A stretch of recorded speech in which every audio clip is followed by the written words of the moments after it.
Claire Weston didn't lose her memory. She faked it. After a fall sent her to the hospital, she told everyone she couldn't remember the last 10 years. In reality, she wanted to see who truly loved her without condition. What she uncovered shattered her heart. Betrayal from her husband. Divided loyalties from her children and friends who knew more than they said. But in the wreckage, she found the clarity she needed to finally break free. This is the story of how one woman risked everything for the truth and the devastating answers she got. Before we continue with this story, make sure to subscribe to the channel as we have a special story that'll be released soon. The rain had been falling for hours, soft at first, then steady, then with the relentless weight of a storm that seemed determined to wash the streets clean. Claire Weston stepped out of the back of the rideshare car with calculated slowness, letting the water soak through the wool of her coat. The hospital's automatic doors loomed ahead, sliding open to reveal a rush of warm air and fluorescent light. She kept her head bowed, one hand pressing against her temple, the other gripping the strap of her bag as if for balance. Her shoes squeaked against the wet tile floor. The triage nurse looked up from a clipboard, eyes scanning her quickly. "Ma'am, are you all right?" Claire let the moment hang before answering. I think I fell," she said, voice tremoring in just the right places. "I can't remember anything." She let her gaze wander, as though the white walls and antiseptic smell were alien to her. The nurse's expression shifted instantly from polite to urgent. Within minutes, she was being ushered into a curtained exam bay, her soaked coat taken from her shoulders, vitals checked, questions asked in quick succession. "What's your name?" "Claire," she answered, after a pause just long enough to suggest effort. "Last name?" Her eyes flickered, as if searching the air for the answer. "Weston, I think." A doctor arrived, middle-aged, with tired eyes and the steady hands. Of someone used to emergencies, he checked her pupils, shone a light, asked her to follow his finger. "No fracture signs," he murmured to the nurse. "Order a CT scan to be sure. Mild concussion is possible. And get her husband down here." The word husband lingered between them. Claire lowered her gaze, blinking as though the concept felt distant. She nodded slowly. "If I have one?" In the CT suite, she lay perfectly still, counting each breath. Aware of the technician glancing at her through the glass, the scan was a formality. Her fall had been staged on her living room floor earlier that evening, a controlled slip onto a strategically placed pillow under the rug. Enough impact to leave a mark, not enough to cause damage. She had planned every detail over the last 2 weeks, what she would say, how she would react, and most importantly, what she would not remember. By the time she was back in the bay, the doctor had the results. "No bleeding, no fracture," he told her with a reassuring smile. "You've got a mild concussion. Sometimes that can cause short-term memory loss. We'll monitor you for a bit, but I think you'll be fine." She swallowed, her hands curling around the blanket they draped over her.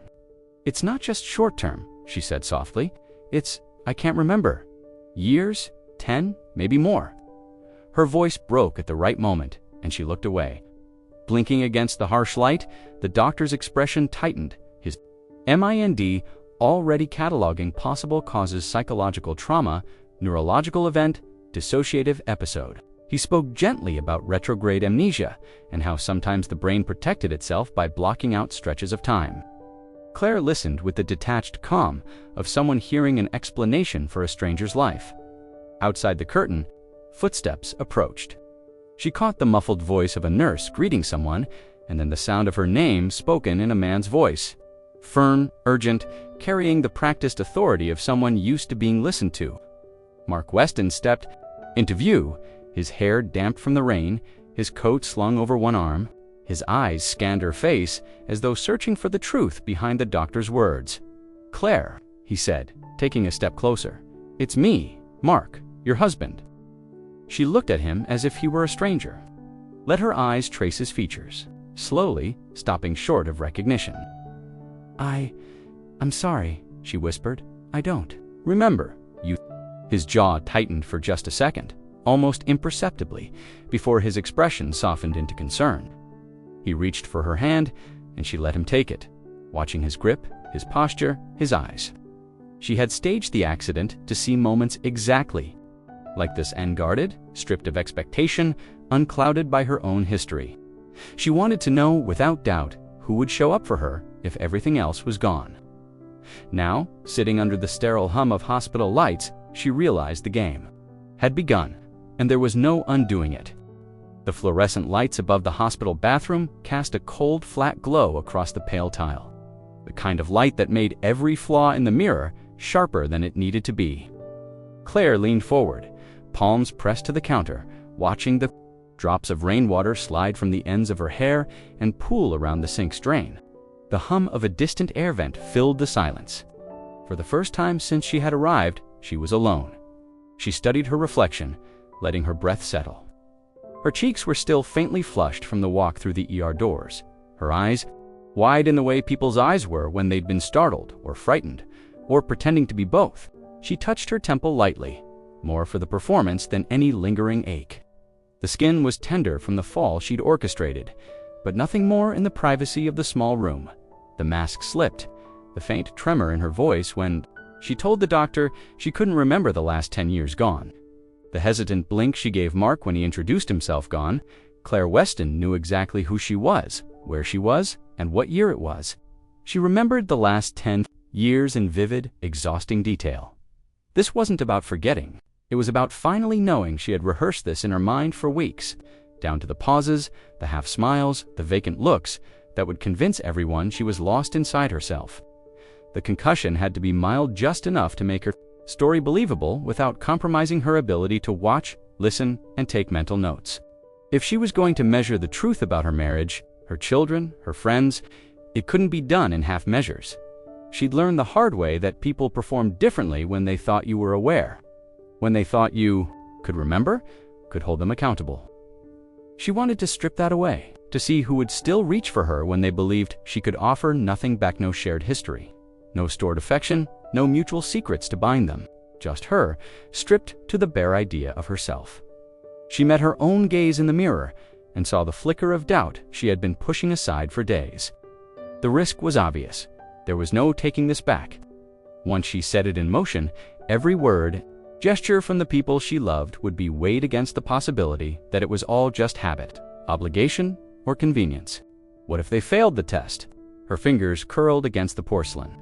Then she thought of the last year late-night arguments that circled the same unresolved points, the way Mark's attention seemed to wander even when they were alone. Glances he thought she didn't catch at his phone. She thought of Lily's quick retreats to her room, Evan's careful politeness, and the sudden gaps in their family routines that no one explained. She had spent months wondering if she was, imagining it, or if the people she depended on were slowly stepping back from her. She didn't want to guess anymore. Outside, a voice called her name, faintly Mark's, deep and steady. She straightened, adjusted the hospital gown so it fell neatly over her knees, and let her expression soften into confusion. The trick, she had decided, was never to overplay it. People didn't expect amnesia to be theatrical. They expected it to be quiet, unsettling, a kind of fragile absence. Claire reached for the paper towel dispenser, dabbed the rain from her face, and caught her reflection one more time before she turned toward the door. She almost smiled, not because she felt light or relieved, but because she knew the next hours, days, maybe weeks would tell her more about her life than any conversation ever could. By the time she stepped back into the hallway, she was once again the woman who didn't know her husband, who looked at her children like strangers, who needed everyone to guide her back to herself. Mark was waiting near the nurse's station, coat draped over one arm, speaking to the doctor in low tones. When he saw her, his face softened into something that could have been Lavore, could have been something else entirely. She didn't return the smile. She just let her eyes linger on his, as though she were trying to remember him, even as she thought to herself, "I know exactly who you are." The hospital room was quiet, except for the low hum of the wall-mounted monitor and the occasional shuffle of shoes in the hallway outside. Rain tapped steadily against the narrow window, blurring the parking lot lights into soft, shifting halos. Claire lay propped against a stack of stiff pillows, the thin blanket pulled to her waist. The smell of antiseptic clung to the air. Mark sat in the chair beside her bed, leaning forward with his elbows on his knees, his hands folded around hers. His palms were warm, his grip steady, but there was something about the way he held on as if testing the weight of the moment before committing fully, that made her keep her gaze fixed on their joined hands rather than his face. "I can't believe this happened," he said, his voice low, just above a whisper. "You, not remembering." It's just he stopped, searching for the right word. She waited, letting the pause stretch longer than it should have. "It's just hard to wrap my head around." Claire tilted her head slightly, studying him from under her lashes. His tone carried the softness people used when speaking to the ill or fragile, but there was a measured quality to it, as if each word was weighed for its effect. He smoothed his thumb across the back of her hand in a slow, careful arc, the gesture deliberate, almost rehearsed. "Do you know who I am?" he asked, his eyes fixed on hers now, his face a study in concern. "Think you said your name is Mark," she answered, letting her brow furrow. "You're my husband." The word came out tentative, and she watched the way his jaw tightened not much, just enough to register if you were looking for it. "That's right," he said quickly, leaning back a little, as if relieved she'd gotten that much. "We've been married 12 years. We have 2 kids, Lily, she's 17 now, and Evan, he's 9. Another pause. "You don't remember them?" She shook her head slowly, keeping her expression neutral, careful not to let anything real slip through. "Mo, I'm sorry." Mark squeezed her hand gently. "It's not your fault. We'll get through this." The words sounded good, but they landed with a hollow echo. There was no quick flash of shared history in his eyes, no instinctive smile at a memory. He was speaking in promises that didn't seem anchored to anything concrete. He glanced toward the door, as if checking who might be passing, then back to her. "The doctors say your memory might come back in pieces. We'll take it one day at a time." The way he said "we" was interesting. Not warm, not possessive. More like the "we" people use in conference calls to mean everyone involved in this situation. Claire let her eyes drift to his face, noticing the faint lines at the corners of his mouth, the way his gaze kept skimming past her to the machines. The clipboard, the clock on the wall. Was I happy? She asked quietly, making her voice small. His eyes flicked back to hers, and there was that hesitation again, just a breath too long before he answered. "Yeah, of course, we had good years. You'll remember." The pause in the middle of that sentence was longer than the one at the start, and she caught the faint tightening at the corners of his lips, the way people do when they're trying not to overstep the truth. She shifted slightly, making the blanket rustle. "Tell me about us." Mark gave her a thin smile. "I will, just not all at once. You need to rest." He let go of her hand and reached for the chair arm, as if putting a little space between them would help her settle. She let her gaze drift to the rain-streaked window, pretending to be comforted by his presence. Inside, she catalogued every word, every delay, every flicker of unease. He was here, sitting beside her, saying the right things, but there was no rush of relief in his eyes, no raw fear of losing her, nothing that hinted at the kind of love she'd hoped to find in this. Tess thought it was all performance polished enough to pass at first glance, but already showing cracks if you knew where to look. And she was looking. The nurse's voice came first, a low murmur outside the half-closed door. Then the sound of smaller, quicker footsteps, followed by slower, more deliberate ones. Claire adjusted her position in the bed, drawing the blanket higher, and fixed her. Eyes on the doorway, she already knew who was coming, though she made sure to keep her face still. Her expression set in the soft confusion she had worn since stepping into this role. The door opened, and 2 figures stepped inside. The girl entered first, tall for her age, with long, dark hair pulled back into a loose ponytail. She carried herself with the self-conscious caution of someone unsure how close to get. Beside her, a boy with the same brown eyes but softer features hovered just behind her shoulder, his hands shoved deep into the pockets of a hoodie that looked too big for him. "Claire, these are our kids, Lily and Evan." Claire let her gaze move between them slowly, as if committing their faces to memory for the first time. Lily's eyes shone with a wetness she didn't seem to want anyone to notice. She took a tentative step forward, then another, her breath catching in small, uneven bursts. "Hi, Mom," she said, the word fragile, like glass balanced on the edge of a table. Claire let her brow knit faintly. "Mom," she repeated, the syllable tasting strange in her mouth. She gave a small, apologetic smile. I don't remember you." Lily's lower lip trembled before she bit it, hard enough to leave a faint white line. She moved closer until she stood at the side of the bed, her fingers gripping the railing. "It's okay," she said quickly, almost too quickly, as if saying it fast enough would make it true. "They said maybe it'll come back." Claire nodded, letting her gaze drop to the girl's hands, slender and pale, nails bitten down. She wanted to reach for them, to reassure her, but she held back. She was here to observe, not to comfort, at least, not yet. Comfort could bend the truth she was trying to see. Evan stayed near the door.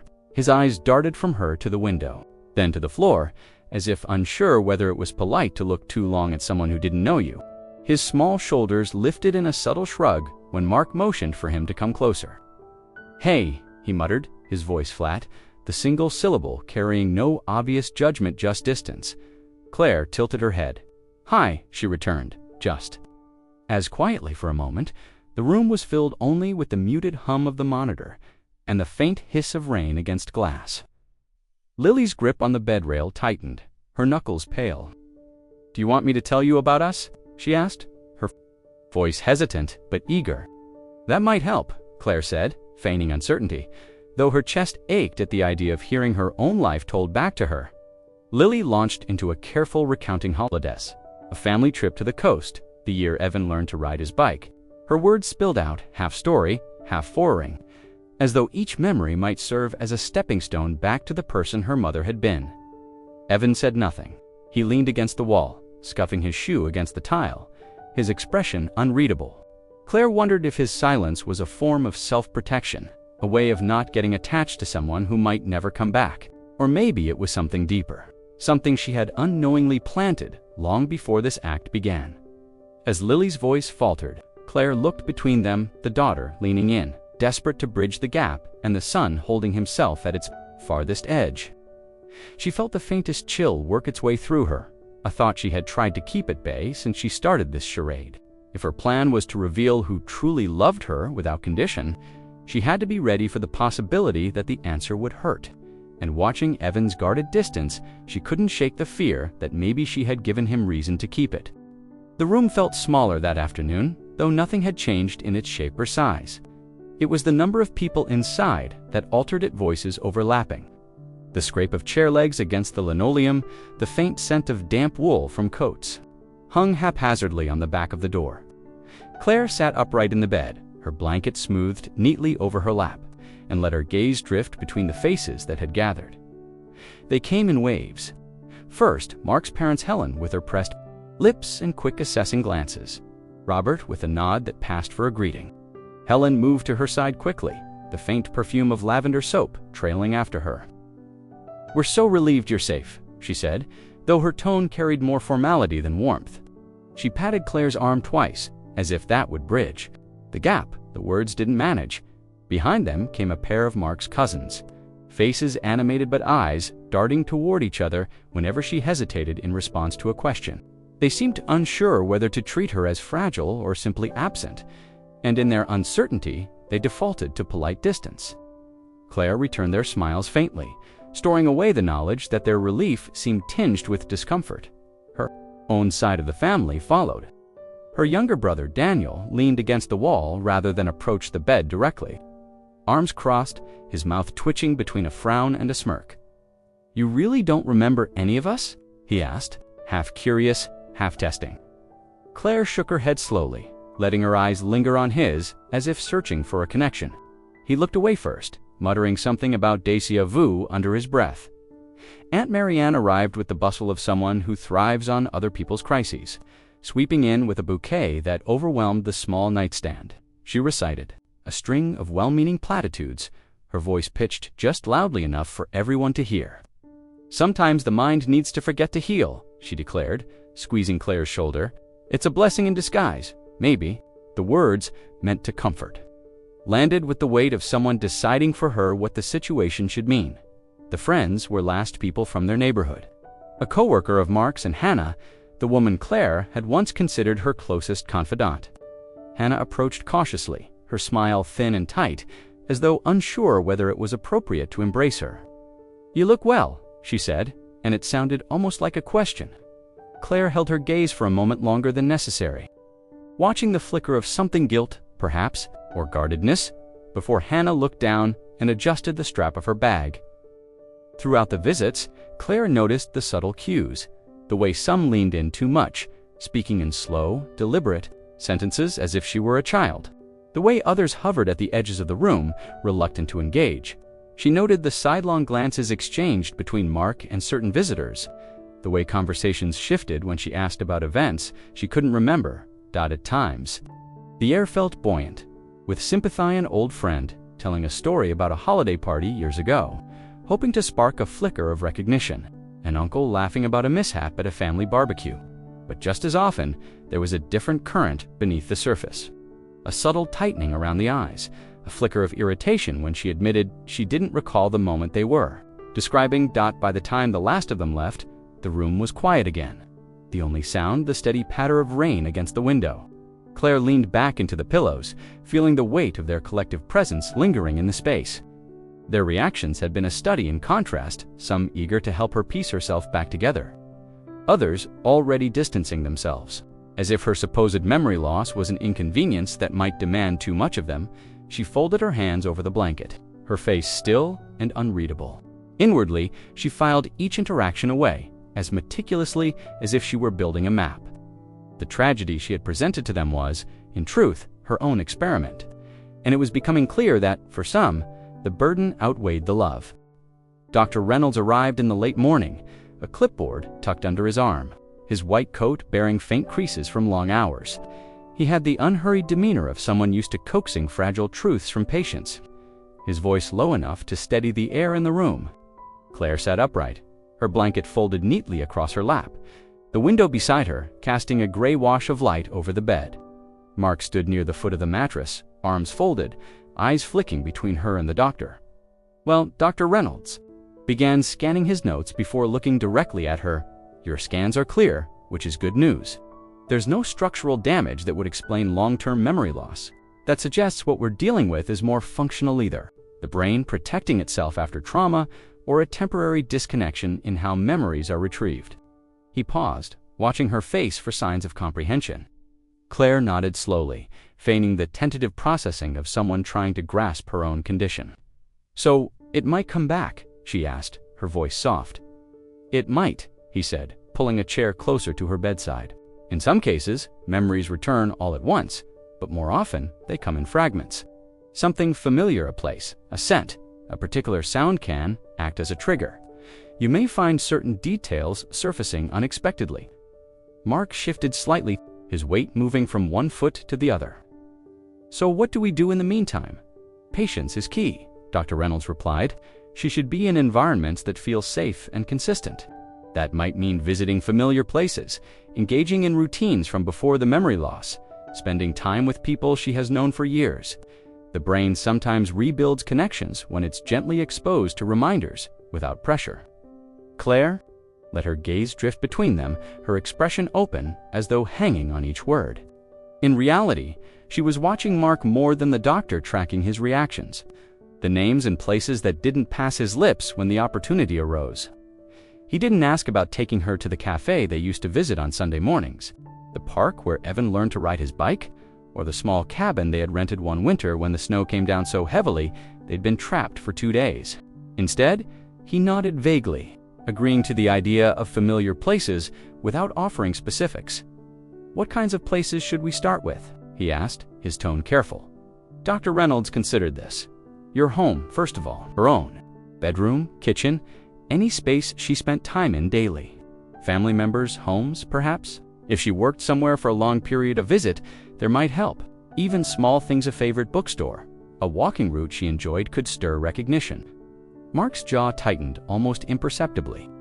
"We'll start with the house," he said quickly, moving the conversation forward before the doctor could elaborate. Claire caught the faint edge in his voice, the way he seemed eager to keep the scope limited.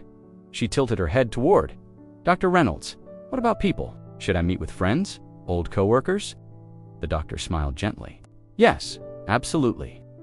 The more personal the connection, the stronger the potential for triggering memory." Mark's hands slid into his pockets. "We'll see about arranging that," he murmured. He didn't name anyone. Not Hannah, not her brother, not the neighbor who used to stop by with fresh bread. Just a non-committal promise that hung in. The air without anchors. Claire nodded in apparent agreement, her eyes downcast as though overwhelmed by the information. Inside, she tucked the moment away. It wasn't what he said that struck her, it was what he didn't.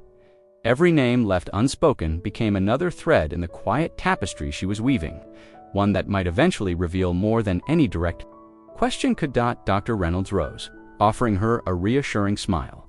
"It's a slow process, but you're in good hands," he said, glancing briefly at Mark before excusing himself. When the door closed, Mark stepped closer to her bed. "We'll take it one step at a time," he said, the words measured, the smile practiced. Claire met his eyes for a moment, searching for something beneath the surface, then let her gaze fall away again. The performance continued, on both sides. The rain had eased by the time they pulled into the driveway, leaving the air heavy with the scent of wet earth and asphalt. The house stood at the end of the quiet street, its familiar shape blurred by the mist rising from the lawn. Mark cut. The engine and the soft tick of cooling metal filled the silence between them. Claire sat still for a moment, looking at the house as though it were a place she'd never seen before. That, in a way, was the point. He helped her out of the car, his hand steady at her elbow, guiding her up the front steps. The welcome mat looked new, cleaner than she remembered it ever being. She let her gaze drift upward to the wreath on the door, a simple ring of eucalyptus she was certain she hadn't chosen. The key turned smoothly in the lock, and when the door swung open, the first breath of air that met her was tinged with something floral, faint but deliberate, as though the house had been dressed for a showing. Stepping inside, she paused.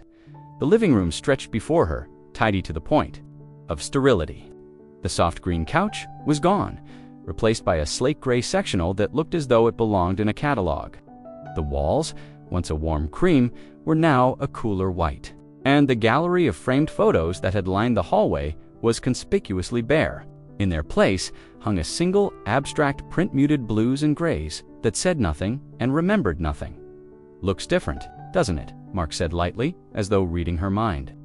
"We did some redecorating a while back." She let her eyes wander slowly, deliberately, taking in each absence.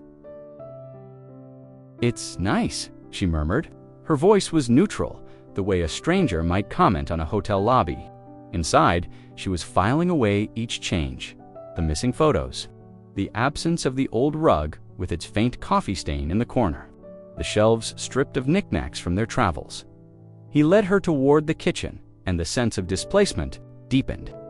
The table was new sleek, with sharp edges replacing the round oak one they'd shared since their first apartment.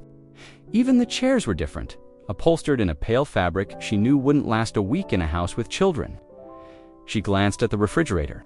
The clutter of magnets and school papers was gone, replaced by a single notepad and pen clipped. To the door. Mark spoke casually as he moved about the room, opening cupboards to show her where things were. She listened to the rhythm of his voice, but not the words, her attention snagging on each omission. The absence of clutter wasn't just tidiness, it was erasure. When he suggested she rest for a while, she nodded. But instead of heading toward the bedroom, she drifted down the hall. The office door was ajar, the faint smell of cedar oil seeping into the hallway. She pushed it open a few inches more. The room had changed to the old worn desk they'd once shared was gone, replaced by a dark mahogany piece that seemed too large for the space. The walls were lined with shelves, but the books were arranged by color, not use. And the personal touches, a framed degree. A photo of the two of them from their early years were nowhere in sight. Her eyes moved to the desk. The top was bare, except for a lamp, a notepad, and a single locked drawer on the right-hand side. She noticed the faint scratches near the keyhole, as if it had been opened often. Mark's voice called her from the kitchen, breaking the stillness. She didn't answer right away. Instead, she reached down and tested the drawer. It didn't budge. She straightened, smoothing the expression from her face, and walked back toward him, letting her pace be unhurried. The drawer, the missing photos, the redecorated room, all of it settled into a quiet corner of her mind. She wasn't sure yet what it meant, but she knew enough to keep watching. The house had been hers once. Now it felt curated, edited, as though someone had been rewriting the story of their life in her absence. The first dinner back at home felt staged, like a scene set for an audience Claire couldn't see. Mark had pulled out plates from the higher cupboard, the ones they only used when company came, and laid them neatly across the table's glossy surface. A pair of candles flickered between them, their soft light doing little to warm the cool lines of the new kitchen. Lily and Evan took their seats without speaking much, the scrape of their chairs loud in the quiet room. The food was simple: chicken, roasted vegetables, and a loaf of bread still warm from the oven. Mark moved with easy efficiency, carving the chicken and passing slices to each plate. Claire sat with her hands folded, watching the way the rhythm of the meal unfolded. She could almost remember what this should feel like, except that she was meant to be the one without a past here. That was the game. When the vegetables came her way, she hesitated. She could see the roasted carrots, the pale gold of the potatoes, the bright green of steamed broccoli, exactly the kind of plate she would have avoided before. In truth, she had always hated broccoli, unless it was drowned in lemon and butter, and even then she picked at it. But tonight, she speared a piece, set it neatly on her plate, and took another. Smile, her tone carrying the deliberate testing of someone rediscovering their own tastes. The silence that followed was brief, but sharp enough to notice. Mark said nothing, simply passed the breadbasket along, his gaze fixed on his own plate. It was Lily who broke it. "You don't," she said flatly, not even looking at her mother. "You've never liked broccoli. You used to give it to me when Dad wasn't looking." Claire turned her head toward her daughter, tilting it slightly, as though puzzled by this version of herself. "I didn't know." Lily's voice was sharper now, and there was something behind it, not anger exactly, but an edge, the faint trace of someone holding on to a truth they're not sure they want confirmed. "You said it was green mush, disguised as food." Evan glanced between them, his fork frozen halfway to his mouth. Mark cleared his throat, as if to redirect, but still didn't correct Lily or offer his own version of the memory. He kept eating, his pace steady, his expression unreadable. Claire let her eyes drop to the plate again, as if the conversation had unsettled her. Inside, though, she was watching closely. Mark's silence was the thing she noted, the absence of a gentle correction, the lack of an easy laugh meant to soften the moment.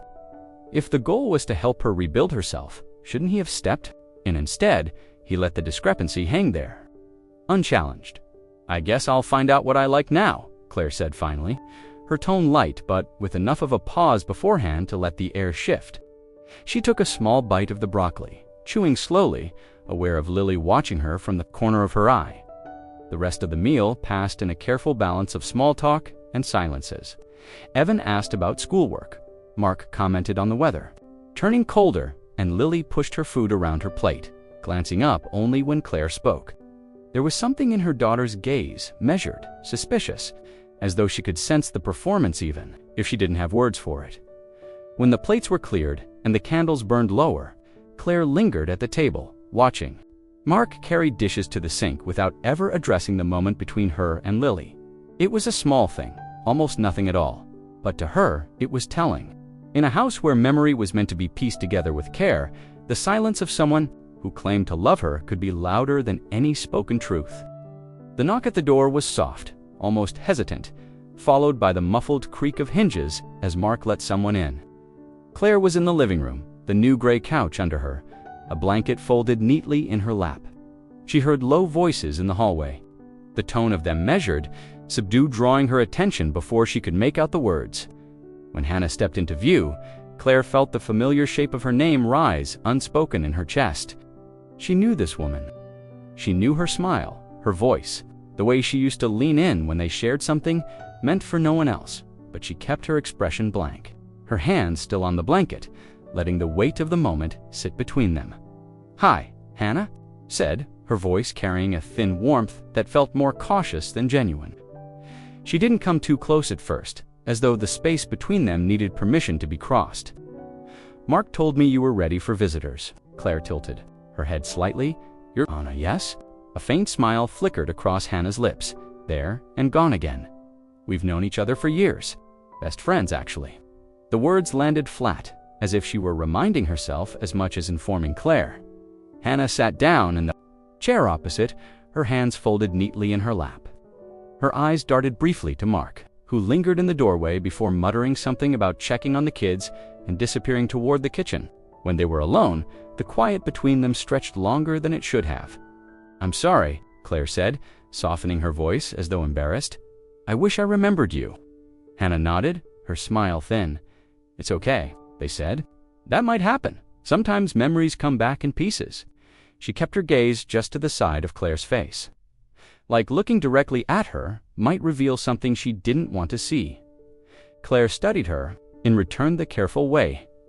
Hannah's fingers twisted the ring on her right hand, the slight tightening of her shoulders whenever the silence deepened. She was here out of obligation, Claire realized, but there was something else too, something under the surface, unspoken and heavy. What were we like, as friends? Claire asked, leaning forward slightly, making it sound like she was reaching for a thread to pull herself back to a shared past. Hannah let out a short breath, almost a laugh, but it lacked ease. We were close. We told each other everything, or at least we used to. The last part slipped out before she seemed to catch herself. Claire's brow furrowed. Used to. Hannah looked down, brushing imaginary lint from her jeans. Life gets busy. People drift. You had a lot going on these past couple of years. The way she said it was telling past tense, pointed, and just vague enough to hide what she wasn't saying outright. Claire let a small pause settle between them, as if digesting the statement, then asked, "Did we see each other often?" "Not lately." Hannah's tone was measured now, the same kind people use when they know more than they're willing to share. "But we always picked up where we left off." She glanced toward the kitchen, as though making sure Mark wasn't close enough to hear. Claire followed the look, noting the direction. "And did I talk to you about him? About Mark?" Hannah's fingers stilled on her ring, her lips parted, as if to answer, then closed again. "You told me some things," she said carefully, "but I think maybe now isn't the time for all of that." The words lodged themselves in Claire's mind. Not the time, which meant there was a time, which meant there were things to tell. Before she could press further, Mark's footsteps returned, steady and deliberate. Hannah straightened in her chair, her face smoothing into polite neutrality. She arose, brushing invisible creases from her. "Sweater, I should go. I just wanted to see you." Claire nodded, offering the faintest of smiles, playing her role. "It was nice to meet you again." Hannah's eyes softened for a second, but she still didn't quite meet her gaze. "Take care of yourself, Claire." And then she was gone, her footsteps fading down the hall. The front door closing quietly behind her. Claire sat back, her fingers tightening on the blanket. Hannah had spoken in careful, clipped sentences, and every one of them had edges. There were truths there, sharp ones, and the distance in her friend's eyes told Claire they weren't just about the accident. The attic was warmer than the rest of the house, the kind of dry, insulated heat that clung to the air even in winter. Dust drifted lazily in the slant of light, coming from the single small window, turning each step into a slow disturbance of the stillness. Claire had climbed the narrow pull-down ladder while Mark was outside with the kids, using the excuse of wanting to see if anything looked familiar. The floorboards creaked under her weight, their groan muffled beneath the faded rug spread across the center of the space. Cardboard boxes were stacked against the far wall, some marked with years in black marker, others left unlabeled.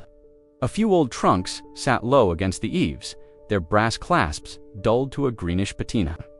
The air smelled faintly of cedar and something older time itself, perhaps baked into the wood. She moved slowly, running her hand along the edge of a stack of boxers. Most of them contained the sort of harmless clutter addicts collect: holiday decorations, outgrown clothes, a box of school projects. But it was the small wooden crate on a shelf near the window that drew her eye. It was out of place among the bulkier storage, the kind of box you keep closer to hand when you want to remember or hide something.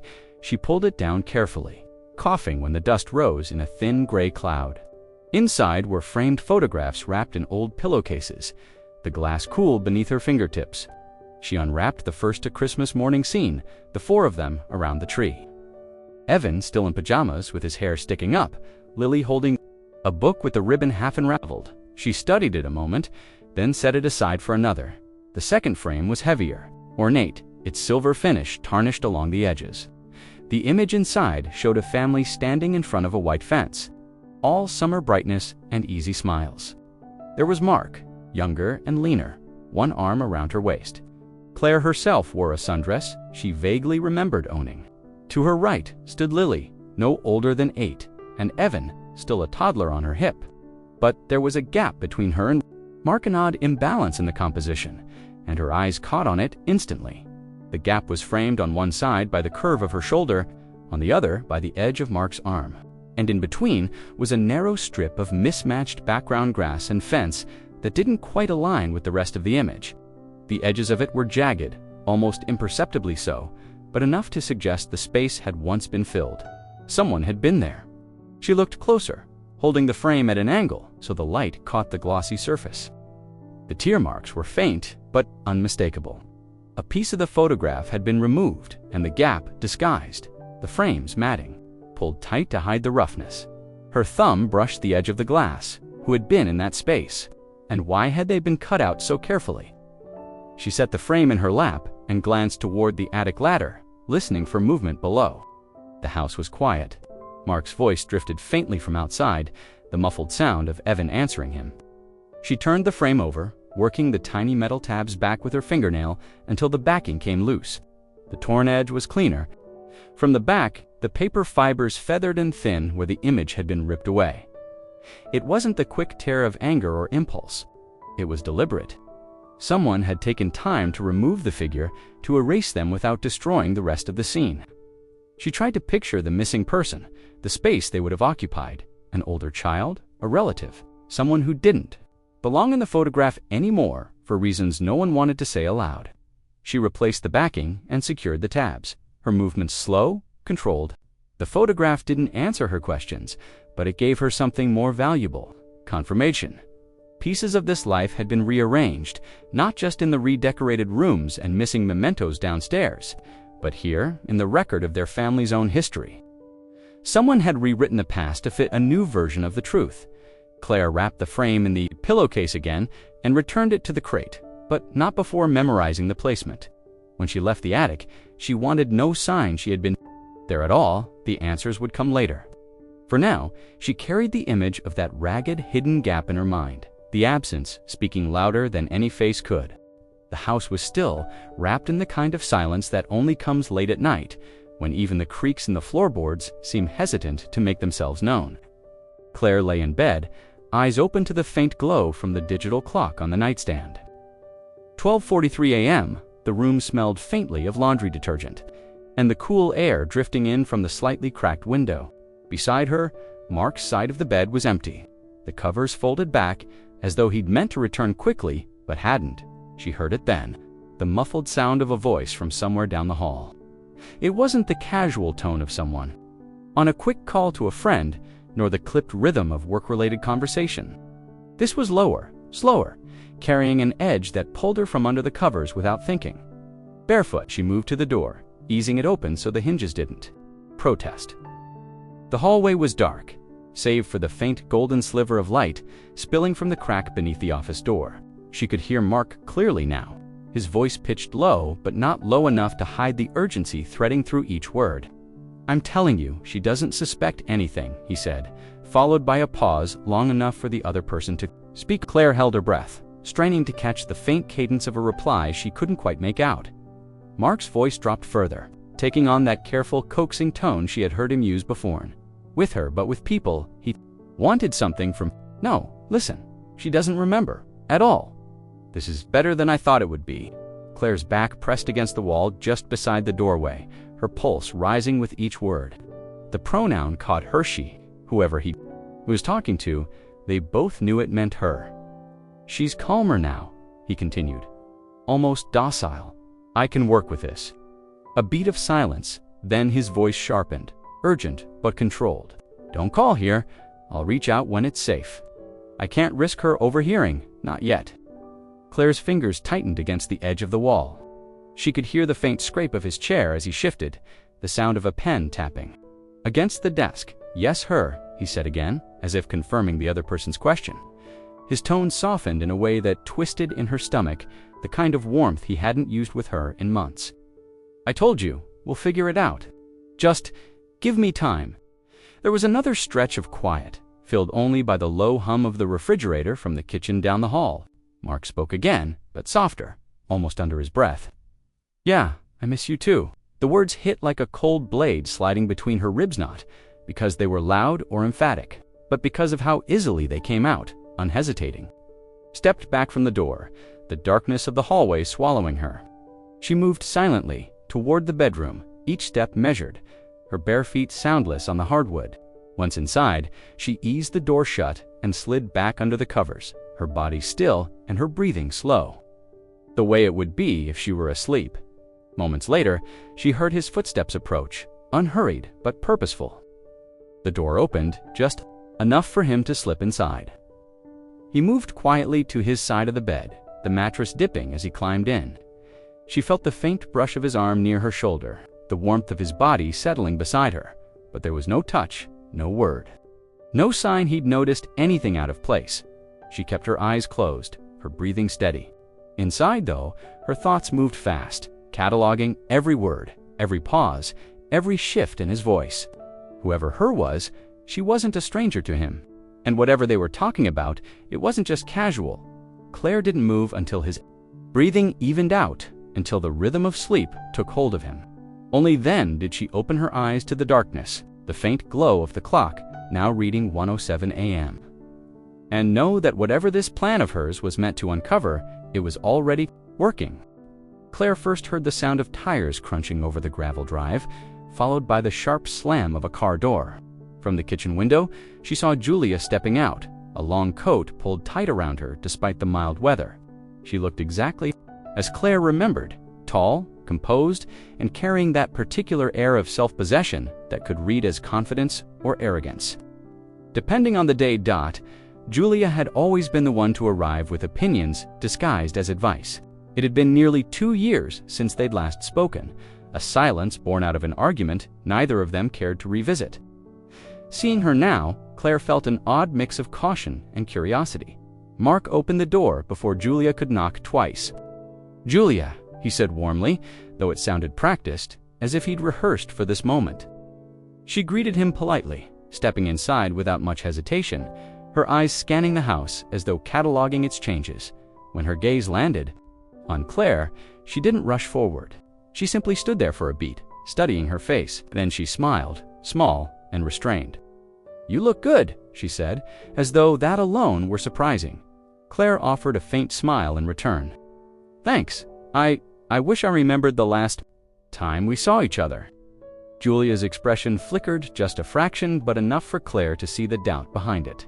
"We'll catch up," she said. "It's probably better to focus on now." They sat in the living room, the conversation starting with the usual safe topics. Work, the kids, the weather. Julia asked questions, but they were shallow ones, skimming the surface without touching anything that mattered. Every so often she glanced toward the hallway, as if aware of Mark moving between rooms. When he stepped outside to take a call, Julia leaned back in her chair and crossed one leg over the other.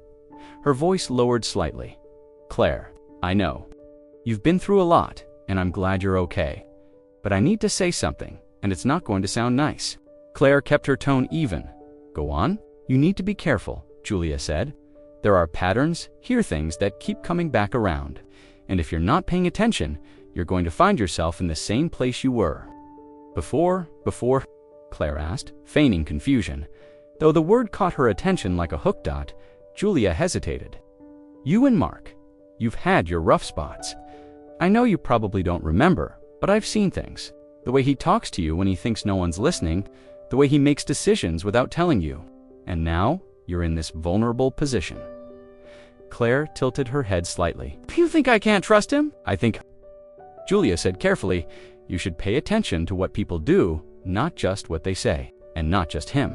There are others around you who might not have your best interests at heart." The words hung in the air, weighted but incomplete, as though she was holding back more than she was saying. Claire searched her sister's face, trying to decide if she was being deliberately vague or simply cautious. "Why come here now?" Claire asked after a pause. Julia's mouth curved in a small, unreadable smile. "Because you're my sister. And whether you remember it or not, I've always tried to look out for you, even when you didn't want me to." Mark's footsteps approached from the front porch, and Julia's posture shifted instantly. She straightened, her smile widening into something lighter. "And She added in a brighter tone, "Because I missed you." When Mark came back into the room, Julia stood, brushing imaginary dust from her coat. "I should go. I just wanted to check in." She hugged Claire briefly, her voice low enough for only her to hear. "Don't ignore the small things. They're usually the ones that matter." Then she was gone, her perfume lingering faintly in the air as the door clicked shut. Claire sat back, her sister's words looping in her mind. Patterns, trust, small things. It felt less like a warning and more like a thread she was meant to pull, one that might unravel everything. The closet in the master bedroom was deeper than it looked from the outside, a narrow corridor of hanging clothes on either side and a row of shelves at the back. Claire stepped inside under the pretense of familiarizing herself with her wardrobe, though what she was really doing was searching for anything that didn't quite belong. The air smelled faintly of cedar from an old block wedged between sweaters, but underneath was something else, the faint mustiness of things long. Undisturbed, she brushed her fingers over the hems of dresses. The sleeves of jackets she recognized but couldn't remember, until she reached the far end where the shoes were stacked. The box caught her attention because it didn't match the others. Most were store boxers, faded with brand names stamped across the lid. This one was plain brown cardboard, slightly dented at one corner, the kind you'd use when the original was long gone. It was wedged behind a pair of tall boots, as though it had been pushed back to stay out of sight. She pulled it free and sat cross-legged on the floor, the door of the closet closing her in with the dim light from a single overhead bulb. The lid came off with a soft rasp, revealing layers of tissue paper crumpled over something solid. Beneath it was a small stack of spiral-bound notebooks, their covers worn at the edges. The top one was blue, the kind you'd buy in bulk at the start of a school year. When she opened it, the first thing she noticed was her own handwriting, looping letters and slightly uneven spacing. The rhythm of someone writing quickly to get thoughts out before they could fade. The date on the first page was from just over a year ago. She began to read. "It's like I'm standing in the middle of my own life, waving my arms, and no one looks up. I can sit across from Mark at dinner and feel more alone than if I were eating by myself. Sometimes I talk just to see if he's listening, and I think he's gotten good at nodding without hearing a word. I'm not angry, not exactly, just erased." The words sank into her, heavy but not surprising. She turned the page today. "He made plans for the weekend without asking me. Told me about them like I was a guest in the house, not his wife. It's not one big thing, it's 100 small things, every day, that pile up until I don't even remember when I stopped. Being part of the decisions, I wonder if he'd notice if I left for a week. Maybe he'd just tell people I was visiting my sister." Claire's breath slowed as she read through entries filled with details, conversations half finished, moments where she felt herself being talked over, invitations extended without her name on them. There were notes about Lily pulling away, about Evan asking why Daddy was always too busy, about Hannah visiting less often. One entry in particular made her grip the page tighter. "Sometimes I think about pretending to forget everything, just to see what's left when the history is gone. Would anyone bother to fill in the blanks for me, or would they just let me drift further away?" Her pulse kicked at the back of her throat.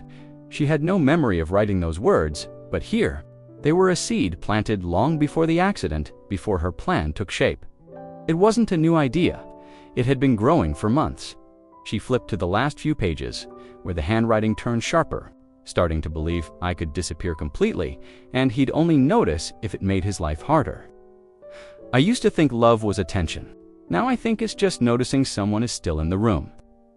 Claire closed the notebook slowly, the weight of it still in her hands. The sound of Mark moving around downstairs drifted faintly through the floor, steady and ordinary, like nothing had shifted at all. But in her mind, something had. She placed the notebook back in the box, arranging the tissue paper so it looked untouched, and slid it behind the boots again. Standing in the dim closet, she could still feel the impression of her own words in her chest. Proof that she had seen this truth coming long before she admitted it to herself. And now, she wasn't just pretending to forget. She was beginning to remember exactly why she wanted to. The morning started quietly enough. The kitchen was filled with the faint smell of coffee and toast, the clink of silverware against plates breaking the stillness. Sunlight filtered weakly through the curtains, casting pale rectangles across the table. Claire sat at one end, buttering a slice of bread she didn't particularly want, while Evan hunched over a bowl of cereal, his hair still mussed from sleep. Lily sat opposite her, phone in hand, her thumbs moving quickly across the screen. Mark had already left for the office, leaving behind the usual hum of his absence. It should have been an ordinary breakfast, the kind where conversation, if it happened at all, was soft and unremarkable. But Claire could feel the tension rising from the other side of the table like steam. Lily hadn't looked at her once and she sat down. Claire tried. "You have a big test today, right? For history." Lily's eyes flicked up just long enough to meet hers before dropping back to the phone. "Yeah?" Her voice was flat, a single syllable delivered without invitation for more. She tried again. "I used to be terrible at history in high school." She stopped herself, feigning a pause as if the words had slipped away. "Well, I don't remember much now, I guess." That was when Lily set her phone down, the motion sharp enough to make Evan glance up mid. Her daughter's eyes were hard, brighter than usual, with something unshed. "You don't remember much now," she said, her voice edged. "You didn't remember much before, either." The words landed with an almost physical force, the air between them tightening. Claire blinked, masking the instinct to react too quickly. "What do you mean by that?" Lily leaned forward slightly, her tone gaining speed and heat. "You've been pretending for years, Mom, pretending to care about what's going on, pretending to hear us when we talk. Even before you fell or hit your head or whatever, you were already gone." Evan shifted uncomfortably, glancing between them. "Lily," he started, but she cut him off without looking his way. "He should hear this," she said, though her eyes stayed locked on Claire. "We'd tell you things and you'd nod, but your mind was somewhere else. You'd say you were just tired or busy, but it was like you'd already checked out of this family." Dad noticed. I noticed. Claire felt the ground under her tilt. Not because the accusation was entirely unfounded. She knew. Deep down there had been days she'd withdrawn, but because of how certain Lily sounded. This wasn't just anger from the past few weeks. This had been sitting in her for a long time. "I'm sorry you felt that way," Claire said, choosing her words slowly, aware of how even a breath too quick could sound defensive. "I didn't mean to. You didn't mean to." Lily's voice cracked on the edge of frustration. "You never mean to, but it still happens. You don't just lose people by accident, Mom. You lose them by not showing up." Evan pushed his bowl away, staring down at the table, his shoulders drawn tight. Lily's gaze didn't waver, and Claire could see her jaw working, like she was holding back more than she was saying. The silence stretched thick and heavy. Finally, Lily stood, grabbing her phone. "I have to go," she muttered, but there was no softness in it. She slung her bag over her shoulder and left the room, the sound of the front door closing echoing through the house. Evan lingered for a moment before sliding off his chair. "She doesn't mean it," he said quietly, though his eyes didn't quite meet Claire's. Then he, too, was gone. Claire sat alone at the table, the toast untouched, the coffee cooling by her hand. Lily's words replayed in her mind, not just the accusation, but the unshakable certainty behind them, pretending even before the fall. It wasn't the first time she'd been told she seemed distant, but hearing it from her daughter was different. It didn't just wound, it exposed something she hadn't been ready to face, even in the privacy of her own plan. The sound of running water filled the upstairs hallway, steady and unbroken. Mark's voice, faint and tuneless, drifted from behind the closed bathroom door. A rare habit of his when he thought he was alone. Claire stood at the top of the stairs, listening just long enough to be sure before she moved. The office door gave its usual muted click when she pushed it open. The room smelled faintly of paper and dust, with the faintest trace of Mark's cologne lingering in the air. His desk sat in its familiar place beneath the window, neat at a glance, but with a kind of order that felt curated rather than natural. She went straight for the locked drawer on the right-hand side. She'd seen the key before, not often, but enough to know it existed. Mark kept it in the shallow tray inside his top drawer, under a loose scattering of paper clips and an old USB drive. Her fingers moved quickly, pushing aside the small clutter until they found the thin brass key. It felt cold in her hand. The lock gave a quiet, decisive turn. The drawer slid open with more resistance than she expected, as if it hadn't been opened in some time. Inside, the contents were stacked neatly, almost ceremoniously. On top was a bundle of envelopes, bound together with a faded blue ribbon. She pulled them out and turned the stack in her hands. Each envelope had her handwriting on the front, dates, and small phrases written in the corner. They were anniversary cards, every one of them, spanning years. She recognized them instantly, the heavy cardstock she'd chosen carefully, the small, pressed flowers or sketches she'd added for a personal touch. But the flaps were all still sealed. Not one had been opened.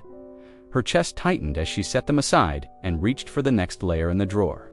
A manila folder held legal documents, photocopies of bank statements, property papers, and what appeared to be a draft separation agreement dated nearly 6 months ago.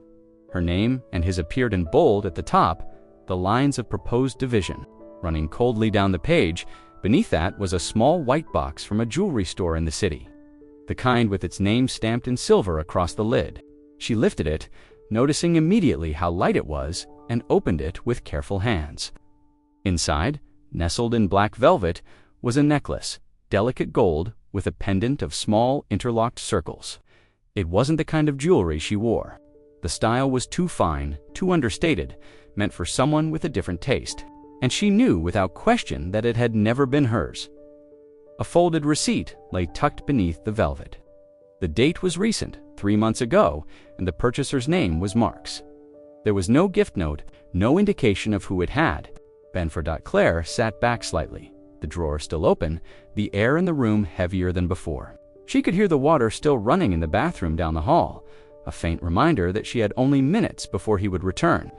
Her eyes scanned the items again, the unopened cards, the legal drafts, the necklace. Together, they formed a picture far more deliberate than she had anticipated.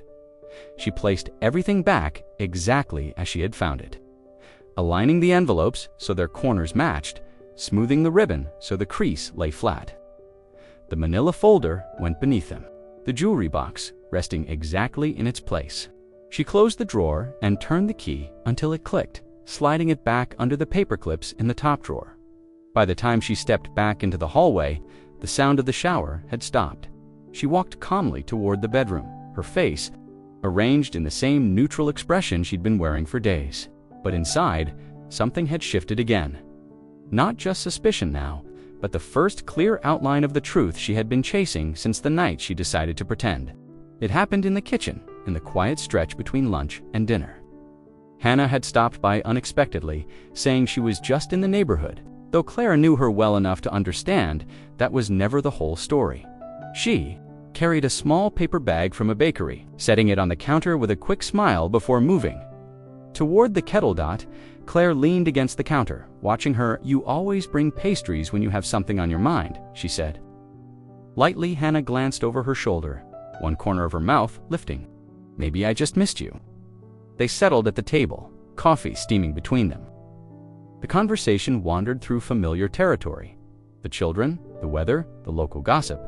It was almost comfortable until Hannah mentioned it, so casually that it nearly passed unnoticed. "Like that night we all went out to the lake house," she said, gesturing vaguely as she stirred sugar into her cup. "You were in such a mood, remember? That was, 8 weeks ago, just before." Her voice trailed off, and Claire saw the flicker in her eyes, the instant realization that she'd said too much.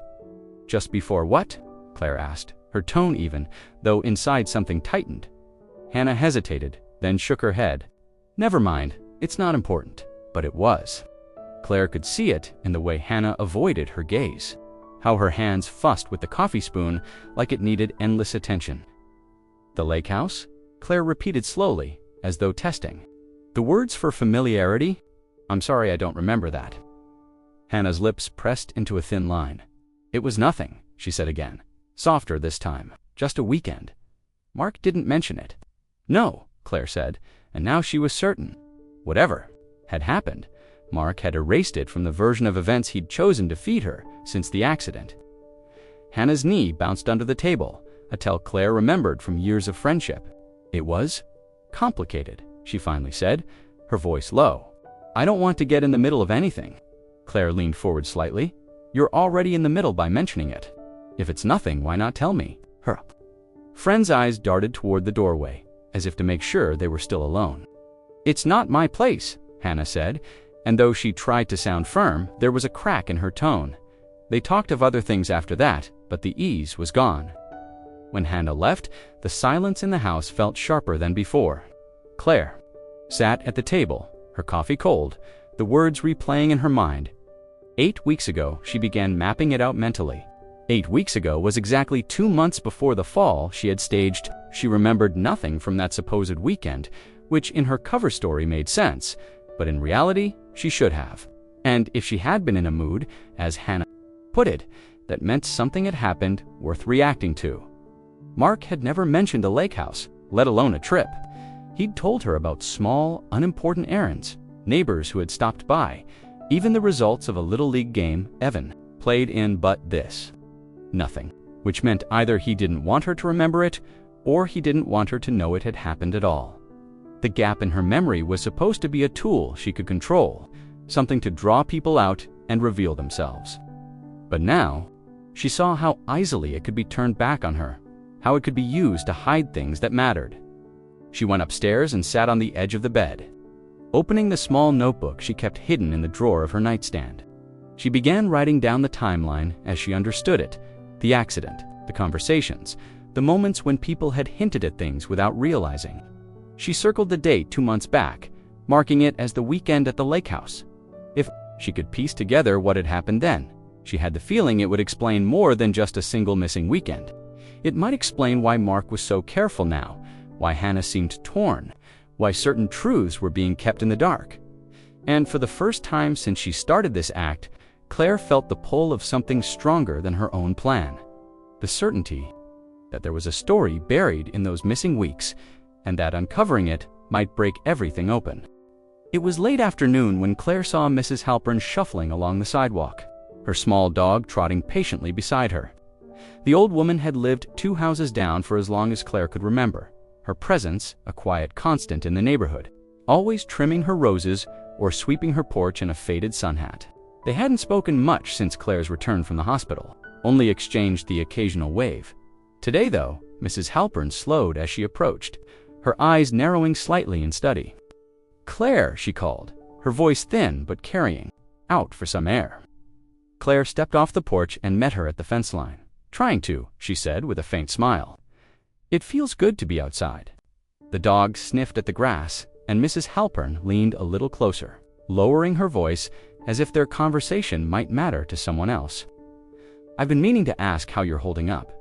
Must be strange, not remembering everything." Claire kept her tone light. "It has its moments." The older woman nodded, then hesitated. "Well, I suppose some things are better forgotten." Her eyes flicked toward the Westing house and then back again. "But I've never been very good at keeping my thoughts to myself." There was a weight in her words that made Claire pause. "What do you mean?" Mrs. Halpern's gaze softened, but her mouth tightened as though she was already regretting speaking. "Before your fall," she began, "I saw Mark around quite a bit. Nothing unusual about that, of course, but one afternoon, maybe 6-7 months ago, he wasn't alone." Claire stilled, not alone, walking down the street toward the corner. "There was a woman with him, pretty younger than you, dark hair. I only noticed because I thought she might be a relative of yours at first." But then she stopped herself, eyes dropping to the dog, tugging lightly at the leash. "What?" Claire asked, her voice quieter now. Mrs. Halpern glanced around, though the street was empty. "It wasn't how you walk with a relative or a neighbor." He had his hand on the small of her back, like she trailed off, shaking her head. "It's not my place to say what it was. I just remember thinking it didn't look right." The air between them seemed to thicken. Claire's mind reached back through the fog of her supposed amnesia to the months before the accident. She couldn't remember such a sight, but she didn't doubt the old woman's ability to notice the smallest details on her quiet street. "Did you ever see her again?" Claire asked. "Once or twice, always quick, never enough for a proper hello." She had a way of looking past people, like she didn't want to be recognized. "I figured you must know about her, so I kept my thoughts to myself. But now..." Her voice faded, replaced by a small shrug. Claire forced a smile she didn't feel. "Thank you for telling me." Mrs. Halpern gave her a long, searching look, as though trying to decide whether she'd done the right thing. "Sometimes," she said slowly, "people show you who they are before you're ready to see it. Doesn't matter if you remember the moment, the truth's still there." With that, she tugged gently on the leash, and the little dog trotted ahead, leading her down the sidewalk until she turned the corner out of sight. Claire stood for a moment longer, the faint breeze tugging at her hair. The image Mrs. Halpern had painted was simple, almost mundane, but it sat in her chest like a stone. She thought of the necklace in the locked drawer, the missing weekend at the lake house, the unopened anniversary cards, and now this another thread, thin but undeniable, weaving itself into the quiet tapestry of suspicion she was building in secret.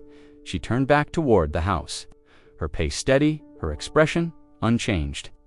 But in her mind, the distance between the life she had known and the one she was uncovering was widening with every step. It began subtly, almost without Claire noticing. At first, it was just Evan lingering in the kitchen after dinner while Lily disappeared upstairs, or the way he'd quietly follow her into the living room when she sat down with a book, saying nothing but staying close. He seemed to be watching her, studying her reactions as if he were testing whether she could still be trusted. The first note came folded into the palm of her hand one evening. They were standing by the sink, rinsing plates after dinner while Mark took a call in his office and Lily scrolled through her phone at the table. Evan didn't say a word, just pressed the small square of paper into her hand and turned away, asking over his shoulder if he could go outside for a bit. She waited until she was alone to open it. The writing was small and slightly crooked, as if he'd rushed. Ask about the lake house. Dad doesn't want you to know. She read it twice before tucking it into her pocket. Later, when she passed him in the hallway, she gave the faintest nod. He didn't smile, but there was something in his eyes, relief. Maybe that told her he understood she'd gotten the message. From then on, it became their unspoken system. A crumpled scrap slipped into her sweater pocket, a folded piece of notebook paper left under her mug. The notes were never more than a sentence or two, each one pointing toward something she hadn't been told. Check the credit card. Bill from March. Hannah was here when you weren't. The locked drawer isn't the only one. Meanwhile, Lily's distance solidified into something sharper. She spent most of her time in her room, emerging only for meals or to leave the house. When she did speak to Claire, it was often clipped, as though every word was weighed before being offered. And when Mark was around, Lily's alignment was obvious. She'd echo his versions of events, fill in the blanks he left, even correct Claire when she misremembered something. One night, over dinner, Claire asked an innocuous question about a vacation they'd taken years ago. Mark glanced at Lily, and Lily jumped in immediately, recounting details with an ease that seemed rehearsed. When Claire commented on how vivid her memory was, Lily's response was pointed. That's because I'm not pretending to forget. The words stung, but Claire let them pass, glancing instead at Evan. He was staring at his plate, his shoulders tight. She didn't need him to speak to know. He'd heard the exchange and taken note of it, just as she had. It was a strange kind of divide, not loud or chaotic, but quiet, almost polite. At the table, Lily faced Mark in conversation, while Evan angled his body toward Claire. In the car, Lily would ask to ride with her father, while Evan slipped into the seat beside his mother without asking. They were small choices, but they added up, drawing an invisible line through the center of the family. One afternoon, when the house was empty, except for them, Evan came into her room and closed the door behind him. From his sweatshirt pocket, he pulled another folded note and handed it to her. This one read, "He talks to her on the porch at night. Wait until he thinks we're asleep." Claire looked up at him, her pulse picking up. "Evan, me, these things." He hesitated, then shrugged in the way kids do when the truth feels too big to say out loud. "Because you're my mom, and I think you should know." It was the closest he'd come to acknowledging that he believed her, not the act she was putting on, but her fully and without the filter of Mark's explanations. When he left the room, she sat for a long time holding that small piece of paper, the weight of it disproportionate to its size. She thought about the rift forming between her children, how one had chosen distance and alignment with their father, while the other was quietly feeding her pieces of a puzzle. She didn't yet have all the edges for. The divide was no longer something she could pretend not to see. It was there, threaded through every meal, every conversation, every silence. And it wasn't just about her memory anymore. It was about trust and who was willing to risk it. It was on a Thursday morning, when the house was quiet except for the low hum of the dishwasher, that Claire decided to check the file cabinet in the downstairs study. Mark had always kept their important paperwork there: tax forms, insurance, policies, loan documents. Since the accident, he'd been the one handling anything financial, reassuring her with a soft voice that she didn't need to worry about it until she was feeling more herself. But the more he told her not to worry, the more she wanted to see for herself.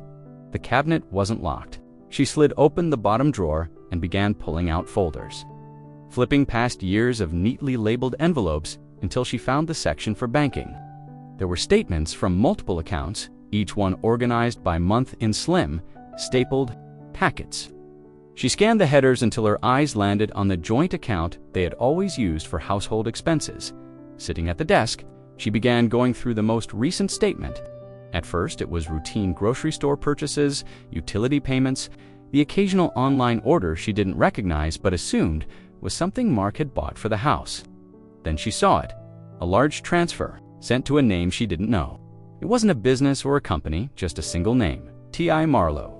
She turned to the previous month's statement and found another transfer, this time for $3,000, to the same name. Then, another 2 months before that.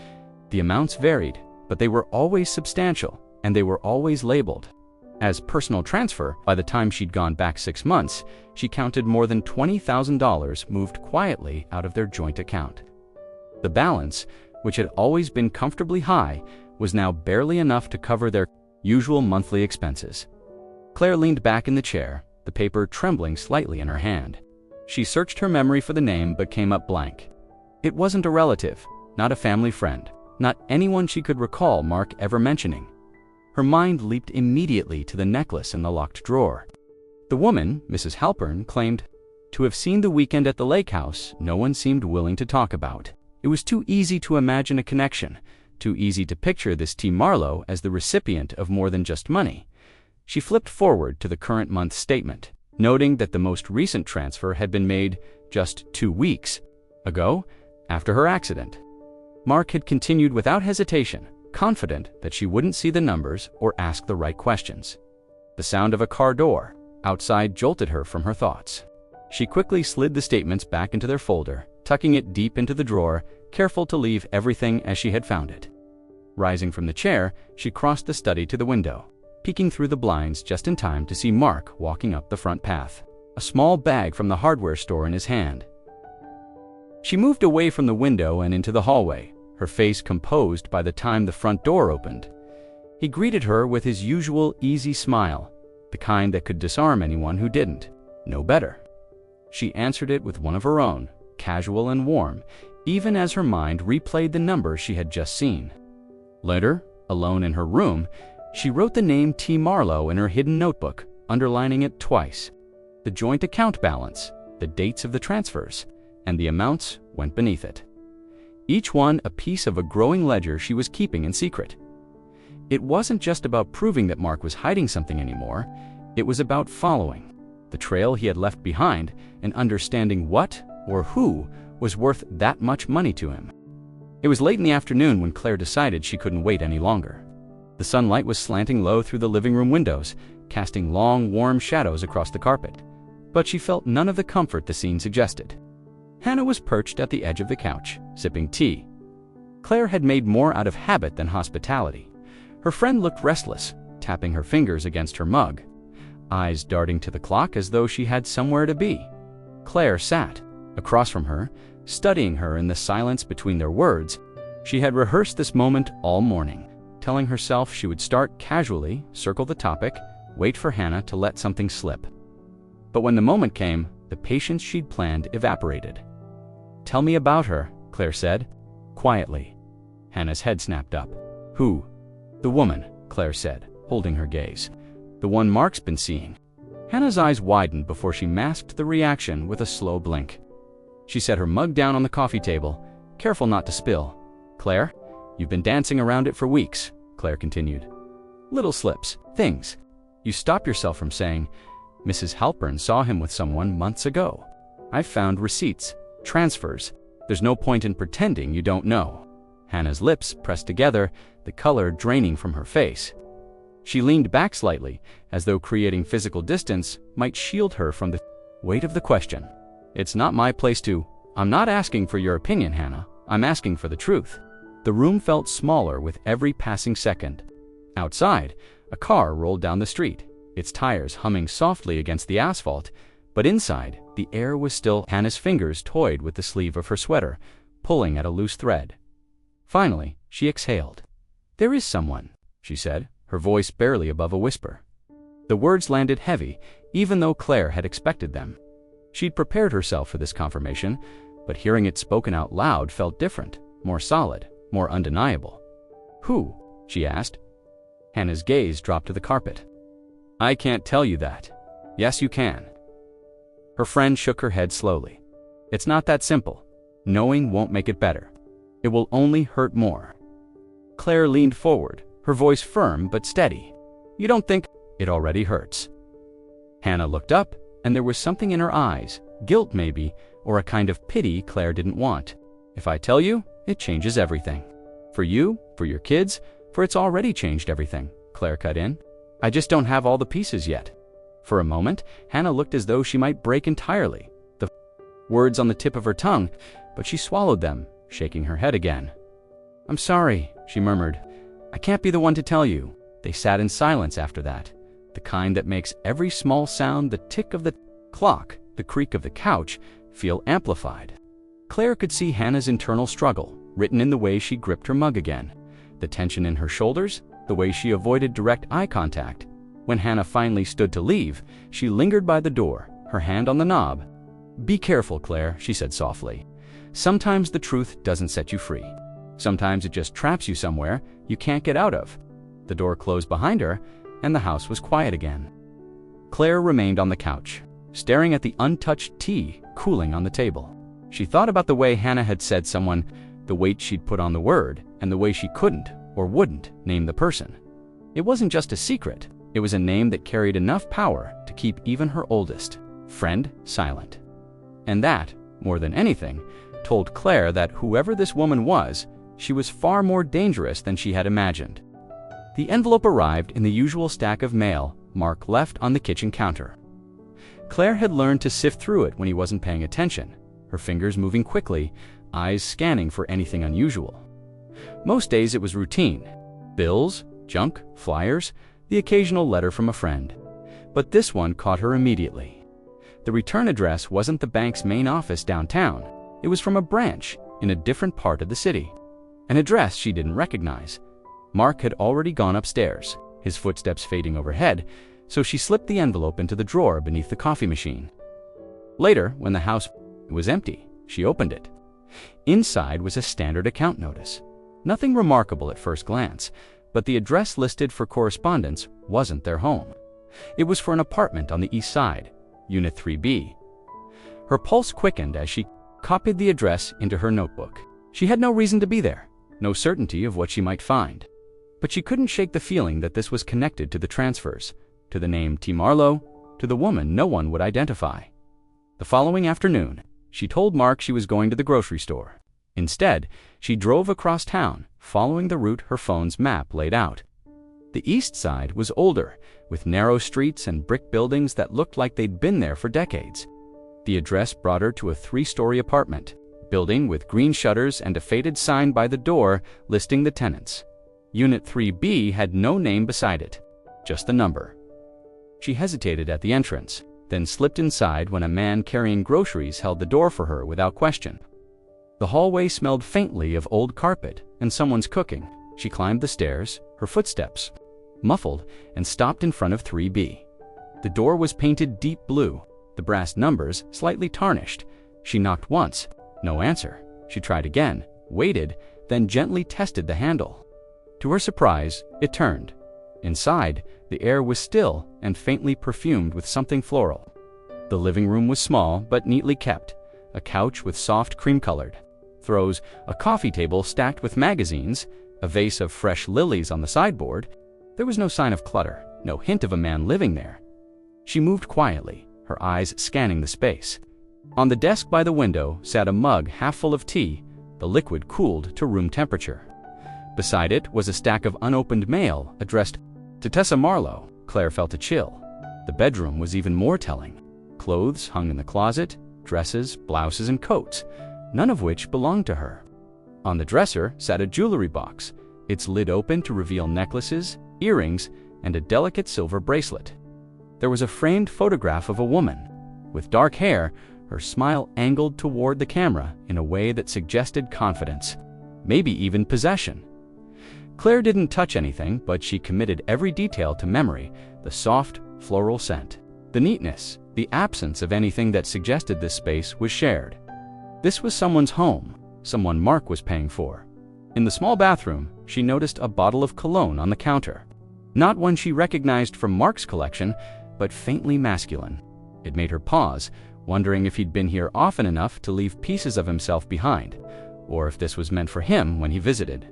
She left everything as she'd found it, pulling the door closed behind her and walking back down the stairs with steady, measured steps. Once outside, she didn't get into her car immediately. Instead, she stood on the sidewalk, looking back up at the building. From the street, it was unremarkable, just another apartment in an aging part of town. But she knew better now. Driving away, she gripped the wheel tighter than necessary. The image of the woman in the photograph was burned into her mind, along with the name on the letters. Tessa Marlowe wasn't just a transfer on a bank statement, she was real. She had a place Mark had made possible. Claire didn't know yet how long this had been going on, but she knew the apartment was more than just a convenience. It was a life being kept separate from hers, and now that she'd stepped inside, she couldn't unsee it. Julia arrived unannounced on a Sunday afternoon, a gust of late autumn air following her into the hallway as she closed the door behind her. She carried no bag, no pretense of a social visit. The set of her jaw told Claire, before a word was spoken, that this wasn't going to be small talk. They sat in the kitchen, mugs of coffee cooling between them. Julia leaned forward, elbows on the table, eyes fixed on her sister. "I told you before," she began, her voice low but unshakable too. "Watch for patterns, and now I can see them clear as day." Claire didn't answer right away. She thought of the bank transfers, the apartment, the notes from Evan, Hannah's refusal to speak the woman's name. She thought of the photograph on the dresser in 3 bites. She didn't need to tell Julia she understood. Her silence was confirmation enough. "This isn't just about another woman," Julia continued. "That's the obvious wound. But what you're really up against is control, financial, emotional. It's the same thing Dad did to Mom, and we both know how that ended." Claire's stomach tightened. Their father's patterns were memories, money hidden, accounts drained, the constant uncertainty that kept their mother dependent. But Julia didn't stop there. "He makes you doubt yourself. He rewrites the past so you can't trust your own memory. He uses money as a leash, and if you tug, he reminds you what it costs to pull away." Her words were deliberate, as if she'd been waiting for the right moment to let them out. "You remember how Dad always said Mom was too fragile to handle the real world? That's what Mark's doing now with this whole give her time to recover act. It's not kindness, it's control." Claire glanced at her coffee, the dark surface trembling slightly in her hands. She wanted to argue, to suggest that maybe it wasn't that calculated, but the truth was already too heavy to ignore. Mark's hesitations, the withheld names, the quiet rearranging of their life in her absence, they all fit into the same shape Julia was describing. And the money, Julia went on, that's his insurance policy. If you ever try to walk away, you'll find the ground has already been pulled out from under you. He's draining the joint account for a reason. He wants you to need him more than he needs you. Claire thought of the nearly empty balance, the steady transfers to Tessa Marlowe. She thought of how easily Mark had kept that part of their life hidden from her until she'd gone digging. "Why didn't you tell me all this before?" Claire asked, her voice quieter now. Julia's eyes softened, but her tone stayed firm. "Because you weren't ready to hear it. You still wanted to believe he was someone he's not. But now you've seen it for yourself. You've stepped into the life he's building without you. You've smelled the perfume in that apartment, seen the way Lily takes his side without question. That's not an accident. That's grooming loyalty." The word lodged in Claire's chest. She thought of Evan's quiet notes, the way he'd chosen her without saying it outright. The children were part of the same divide Julia was describing, each subtly nudged into position. "This isn't going to end on its own," Julia said finally. "If you wait for him to tell you the truth, you'll be waiting until you have nothing left." That's what happened to Mom. She kept thinking she'd catch him at the right moment, when he'd finally admit it, but he never did. She just woke up one day with nothing. No house, no money, no choices. They sat in silence for a long moment, the only sound, the faint tick of the clock on the wall. Claire felt the weight of her sister's warning settle into something colder, the knowledge that this wasn't just betrayal, it was strategy. When Julia stood to leave, she paused at the door. "You don't have to decide what to do right now," she said, "but don't let him convince you. You're imagining it. That's the first thing they do, make you doubt your own map until you can't find the way out." After she was gone, Claire remained at the table, staring at the cooling coffee. The apartment, the bank statements, the late-night calls, they weren't random pieces anymore. Julia had named the pattern, and once named, it couldn't be unseen. It happened late in the evening, after the children had gone to bed, and the house was wrapped in that uneasy quiet where every sound feels sharper.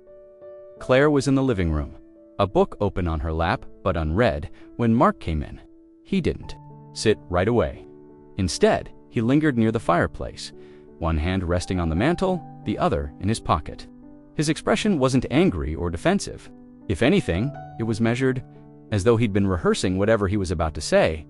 "I think we need to talk," he began, his tone calm enough to put her on edge.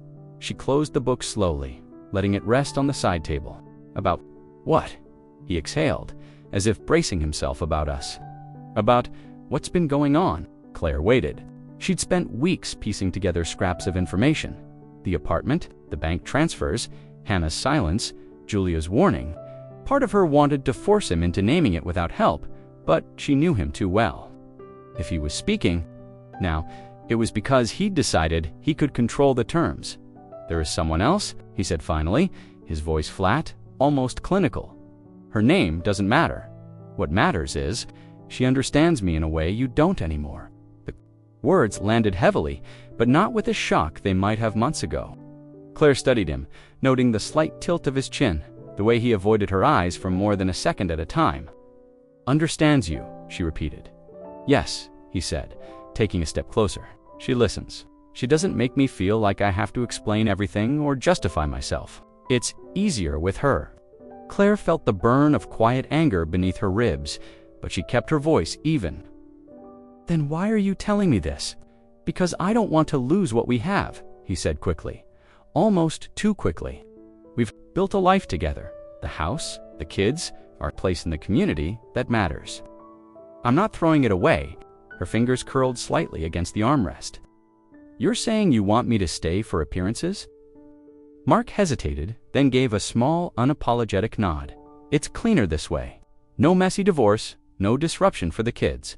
You and I can coexist. Publicly, we're still us. Privately, we live how we need to live." It was so starkly transactional that she almost laughed. "So I'm supposed to play the wife while you visit her on the side?" "This doesn't have to be ugly," he said, as though he were the one offering her a kindness. "We can be discreet. People don't need to know. You keep the life you have, and I have what I need." Claire's mind flicked to the apartment, to Tessa Marlowe's smiling photograph on the dresser, to the fresh lilies on her table. "And what do I get in this arrangement?" she asked. "You get stability," he said simply. "Security. You don't have to worry about money, about starting over. Everything stays the same, except for what's already changed." It was such a careful admission, wrapped in the language of practicality, that she wondered how many times he'd practiced it before saying it out loud.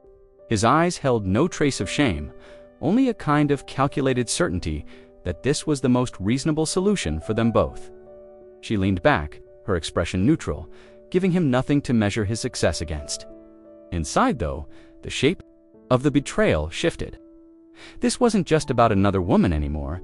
It was about being reduced to a role, a piece of a public image he wanted to preserve while his private life moved elsewhere.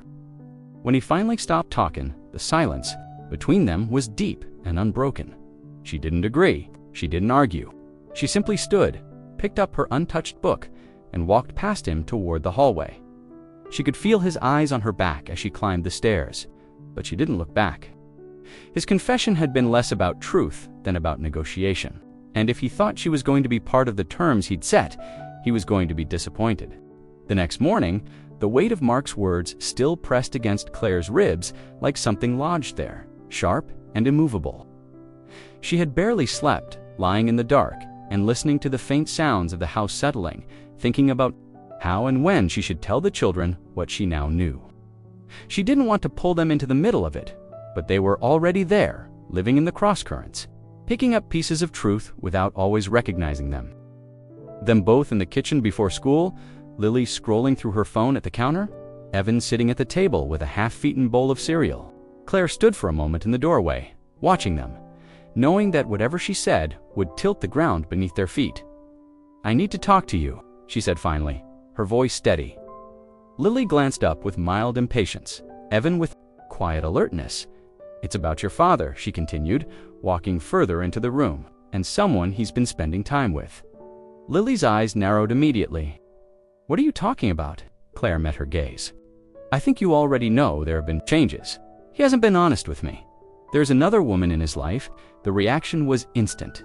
Lily's chair scraped back as she stood, her voice rising. "No, that's not true. Dad wouldn't do that." Claire didn't flinch. "I wish it weren't true, but I've seen where she lives. I've seen the money going to her, and last night he told me himself." "That's not possible," Lily insisted, her cheeks flushing with heat. "You've been acting weird since the accident. Maybe you're just twisting things."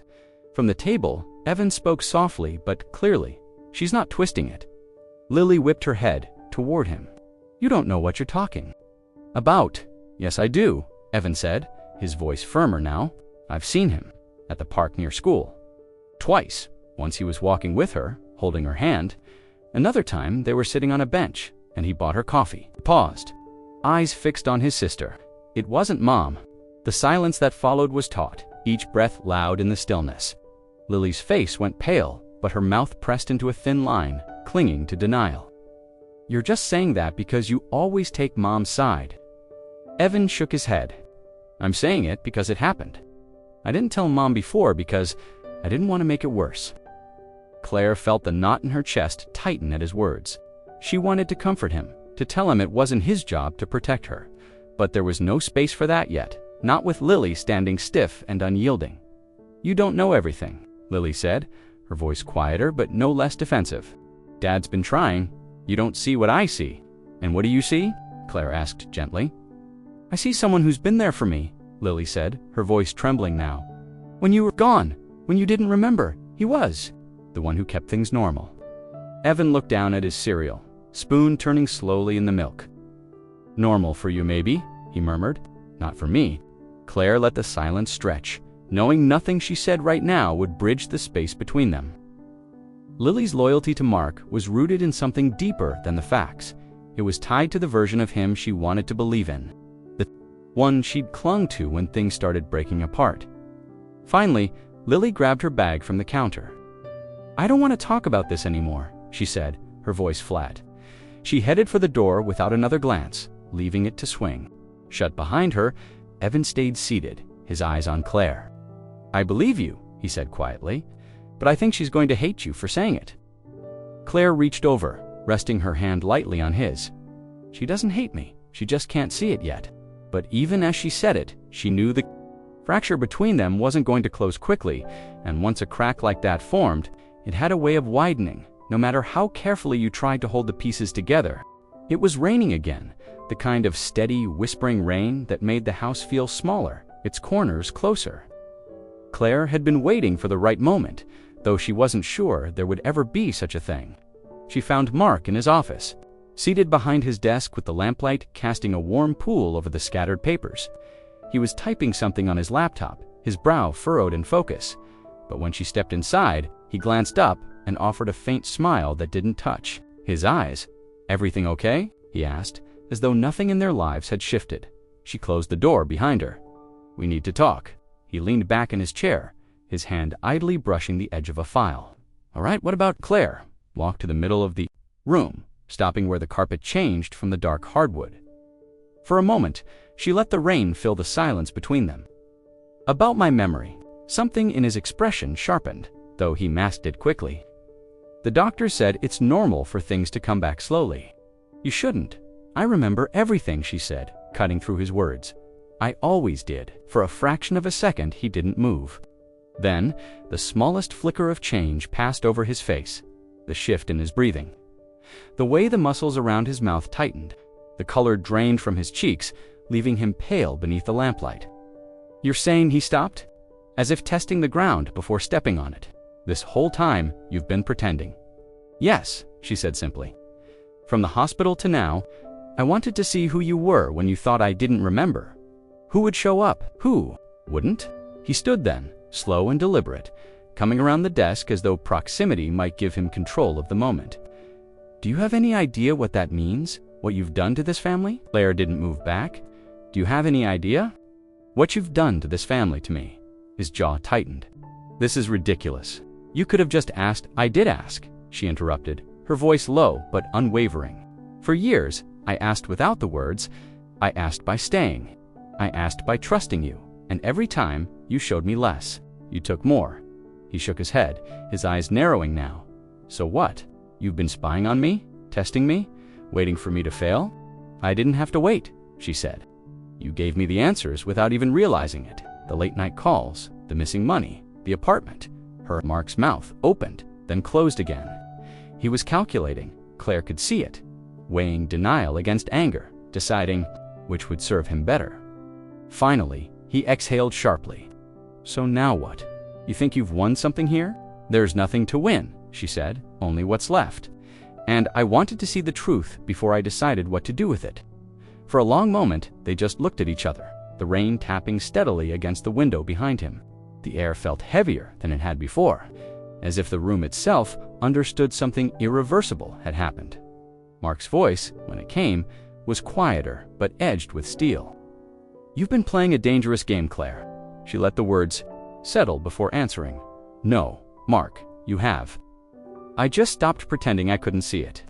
His eyes flickered then, not with fear exactly, but with a sudden recognition that whatever control he thought he had was slipping. He looked past her, toward the closed door, as though searching for an exit that didn't exist. Claire turned, before he could find one, her hand on the doorknob. She didn't wait for his reply. She'd said what she came to say, and the silence she left in her wake would speak louder than anything he could muster. In the hallway, the sound of the rain seemed louder, sharper, almost like applause for a scene that had finally played itself to the end. Julia arrived the next morning without calling first, a thin folder tucked under her arm and a look in her eyes that told Claire this was not going to be a casual visit. They sat at the dining table, coffee cooling in front of them, the hum of the refrigerator the only sound in the room for a moment. Julia slid the folder across the table, her movements precise. I started digging, she said. Public records, bank statements, property deeds. Some of it I had to ask a friend in finance to pull. You need to see this. Claire opened the folder slowly, each document revealing a piece of a larger, more deliberate puzzle. Account transfers, all in neat digital printouts, showed the steady siphoning of money from their joint savings into an account in Mark's name alone. Property tax records revealed a small cabin in another county, one she had never heard of, purchased 2 years earlier. There was also a rental agreement for the apartment she had already visited, this time with dates, signatures, and payment history. I knew about the apartment, Claire said quietly, but the cabin. Julia nodded grimly. My guess. Backup plan. A place to go if things get messy. Men like him don't leave these things to chance. They went through the papers one by one, Julia explaining where each had come from and what it meant. The cabin was paid for in cash, the taxes minimal and up to date. The other account, the one Claire hadn't known, existed, had a balance that would be enough for him to live comfortably for a while if he walked away tomorrow. This is leverage, Julia said finally, tapping the stack of papers. But you can't just throw it at him. You need a plan. A plan meant an attorney, not just any attorney, but someone who understood the kind of financial and emotional manipulation Julia had warned her about before. They made a list of names, Julia leaning on contacts from her work until they settled on one, Margaret Heller, a family law specialist with a reputation for building airtight cases. 2 days later, Claire sat in Margaret's office, a windowless room lined with bookshelves and a single polished oak desk. Margaret, a woman in her late 50s with sharp eyes and an even sharper mind, leafed through the documents in silence before setting them down in a neat pile. "You've done half. My work for me," she said, "but we're going to need more. This is enough to prove diversion of marital assets. But if you want a full picture and protection, we'll need his business records, credit reports, any communications you can get without crossing into illegality." Claire nodded. "What happens if I can get all that?" "Then," Margaret said, folding her hands, "we can make sure he doesn't have the upper hand. We can freeze assets, petition for disclosure, and if it comes to it, present this in court as evidence of intent to conceal. But you have to move quietly. The minute he knows you're building a case, he'll change his patterns." Claire understood. She had lived alongside those patterns long enough to know how quickly Mark could adapt when cornered. That night, she began quietly gathering more photographs of documents left out in his office, copies of emails forwarded to an account he didn't know she had, notes about conversations that revealed more than he intended. Julia became her second set of eyes and ears, checking property records weekly, tracking small fluctuations in accounts they knew about. It was slow, meticulous work, but with each piece, the picture grew sharper dot in the evenings after the house was quiet. Claire would spread the papers out across the dining table, organizing them into categories. Every transfer, every unexplained expense, every property, it all formed a map. One she intended to hand over when the time was right. The act was no longer about pretending. It wasn't even about catching him in the lie. It was about making sure that when the lie finally collapsed, she wouldn't be the one left standing in the rubble. It was late afternoon when Hannah showed up at Claire's door, her coat still damp from the drizzle outside. She stood there for a moment before speaking, almost as if she wasn't sure Claire would let her in. Her eyes, normally quick to avoid, Claire's held steady this time. "I think it's time I make something right," she said quietly. Claire stepped aside, letting her into the hallway. The air between them carried the weight of everything unspoken over the past weeks. The careful half-truths, the sidelong glances, the moments where Hannah had chosen silence instead of loyalty. Now, she clutched a thick manila envelope, its corners bent from being carried too tightly. They sat at the kitchen table, the same spot where so many strained conversations had happened since the accident that wasn't. Hannah placed the envelope between them, keeping her hand on it for a beat longer than necessary, as if making sure Claire understood its importance. "I've been holding on to this," she said, her voice uneven. "Part of me didn't want to get involved, but the other part, the part that's been watching what he's done to you, couldn't stay quiet anymore." Claire didn't touch the envelope yet. "What's in it?" Hannah drew in a breath. Photographs, screenshots of messages, things he sent to her, things she sent to him. "I didn't mean to get them. They came through when I borrowed his phone months ago to call for a ride. I emailed them to myself. I don't even know why, at the time. Maybe I knew this would happen." She slid the envelope closer. Claire opened it slowly, the flap giving way with a soft tear. Inside were stacks of printed images and pages. First few photographs were unmistakable. Mark and a woman in the apartment Claire had visited, the same vase of lilies visible in the background. Some were taken in daylight, others at night. The intimacy in their body language, leaving no room for denial. The screenshots told an even clearer story. Messages about weekends away, about money transfers, about keeping her distracted while they planned for when the timing was right. One thread made Claire's breath catch. Mark had written that he was tired of the act, but couldn't risk messing up the finances before the end of the year. Claire read in silence. Each page a small cut, not because she hadn't suspected the depth of the betrayal, but because here it was, in his own words, "Undeniable, I should have told you sooner," Hannah said, her voice breaking. "I kept thinking maybe I'd be wrong, maybe it would stop, but it didn't. And when you lost your memory, I thought it wasn't my place to tell you. I thought it would hurt more than help." Claire looked up from the pages, her expression steady. "It would have hurt, but it also would have been the truth, and that's something I could have used a long time ago." Hannah nodded, shame flickering across her face. "I know, that's why I'm here now. You'll need this for court, for whatever comes next, and for yourself. So you don't let him tell the story his way." They went through the contents together, categorizing what would be most valuable for her attorney. The photographs with clear timestamps, the messages that mentioned money, the ones that referenced the children indirectly, suggesting custody would be no problem if Claire kept playing along.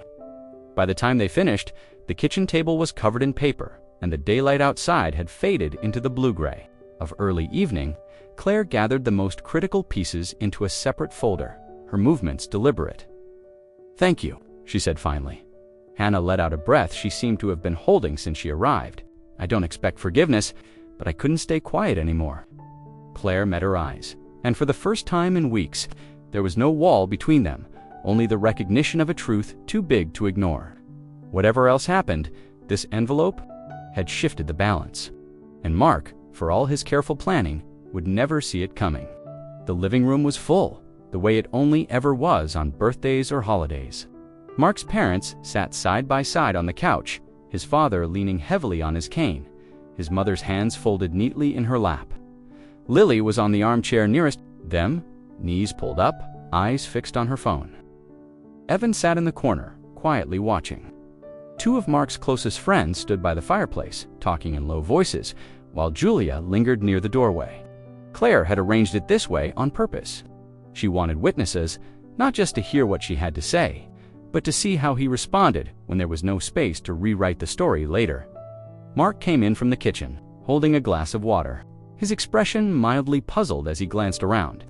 "What's going on? Why is everyone here?" Claire stood in the center of the room, the folder from her attorney on the coffee table beside her. "Sit down, Mark." He frowned, but complied, settling into the chair opposite her. "Claire, what is this?" She didn't sit. Instead, she opened the folder and pulled out the first photograph, holding it up so everyone could see. Mark's smile in the picture was unmistakable, his arm draped around a woman in a sunlit apartment, a coffee mug in her hand.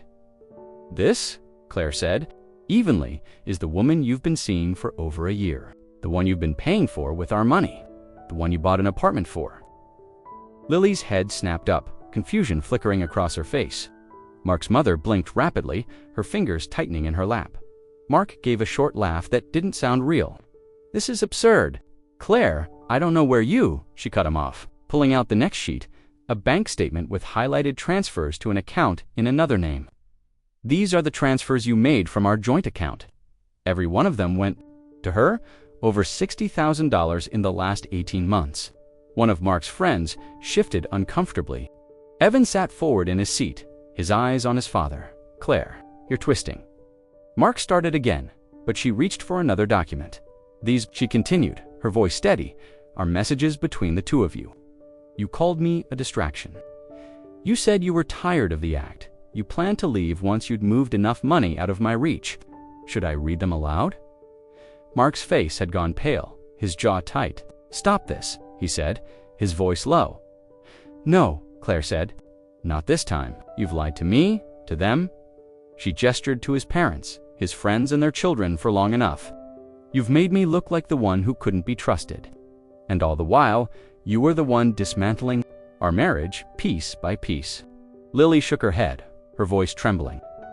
"Dad, tell me this isn't true." Mark's eyes darted toward her, searching for an anchor. "It's not like she's making it sound." "There are reasons," Evan's voice cut through, quiet but firm. "I saw you with her twice."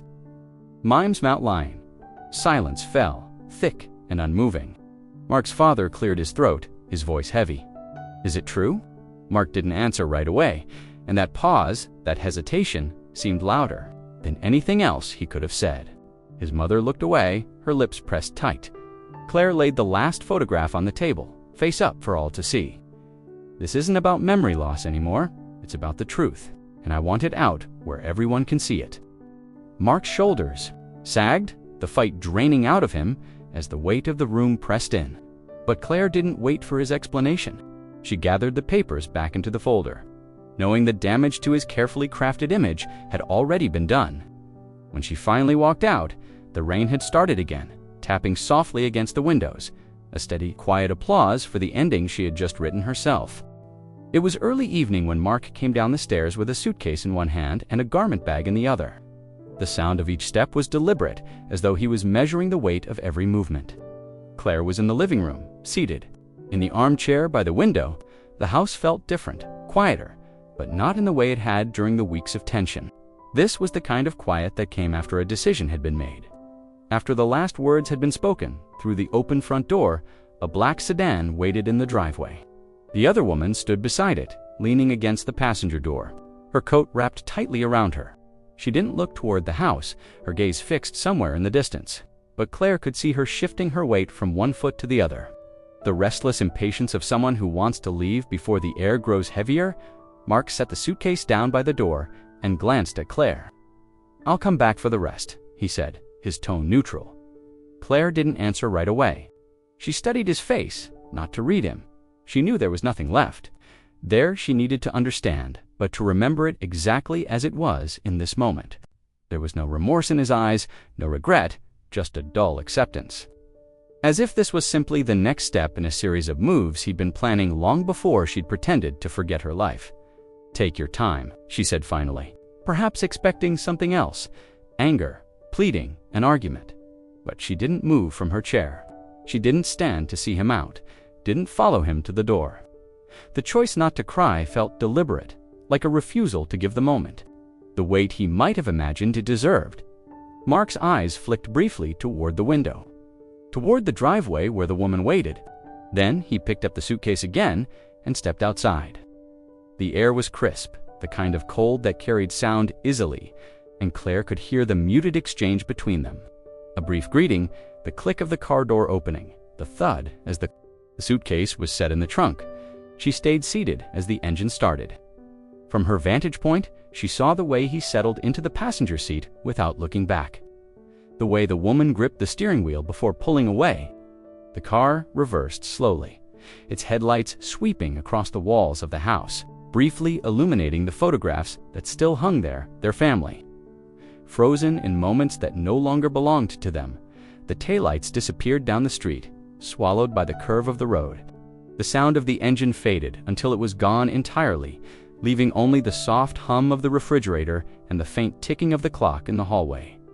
Claire let out a slow breath, not because she'd been holding it, but because the air felt different now, lighter, in a way she hadn't expected. She looked around the room, at the furniture they had chosen together, the curtains she'd picked out alone, the small details that told the story of a life that had already shifted. There was no sense of triumph in his departure, no satisfaction in seeing him leave.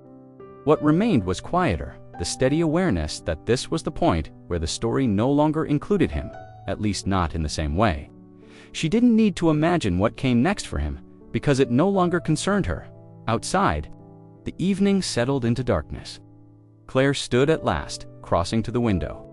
She closed it against the chill, drew the curtains, and turned toward the kitchen. There was dinner to make, dishes to wash, a life to tend to, and she would do it without the shadow that had lingered in every room for far too long. The rain had slowed to a mist, tapping softly against the windows as Claire sat at the kitchen table with Evan and Lily. The room smelled faintly of the tea she had just made, steam curling up from the mugs in front of them. Lily sat stiffly, arms folded, her eyes darting between her mother and the table. Evan leaned forward on his elbows, watching her in a way that felt both cautious and loyal, as though he sensed what was about to be said. Claire rested her hands around her own mug, letting the warmth seep into her fingers. For a long moment, she didn't speak. She had rehearsed the words in her head for days, but now that the moment had come, she found herself searching for the right place to start. "There's something I need to tell you," she began, her voice calm. Something I should have said sooner, but I needed to be sure of a few things first. Lily shifted in her chair. "Is this about Dad in a way?" Claire said. She looked at both of them, her gaze steady. "When I came home from the hospital and told everyone I couldn't remember the last 10 years, that wasn't true." Evan's eyebrows lifted slightly, but he didn't look surprised. Lily's eyes narrowed. "You lied. You made us all think yes," Claire said, cutting in gently. "I lied. I did it because I needed to see the truth without people hiding it from me. I needed to know who loved me without expecting anything in return. Who would stay close because they cared, not because they thought they had to." Lily's voice rose. "So all those times I tried to remind you of things, all the pictures I showed you, I saw them," Claire said softly. "And I listened.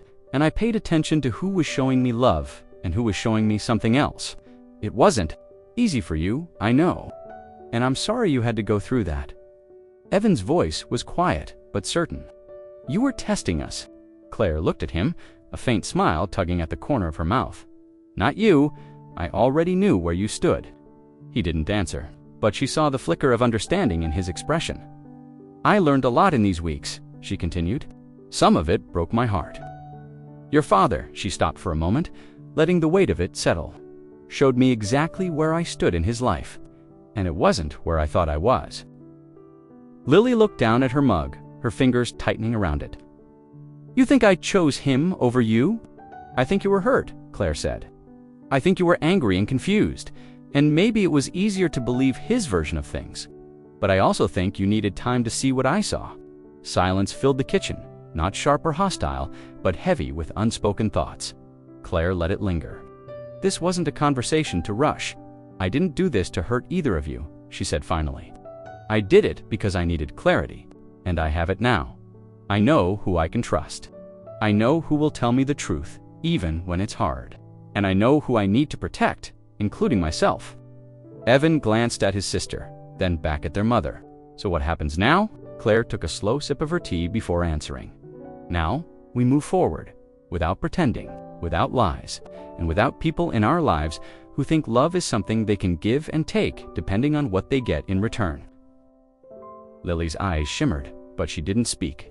Evan sat back, the hint of a nod passing between them. Outside, the mist had stopped, and the last light of the day slipped behind the trees. Claire felt the quiet settle around them, not the uneasy quiet of the past weeks, but something steadier, a space where the truth, however painful, had finally been spoken aloud.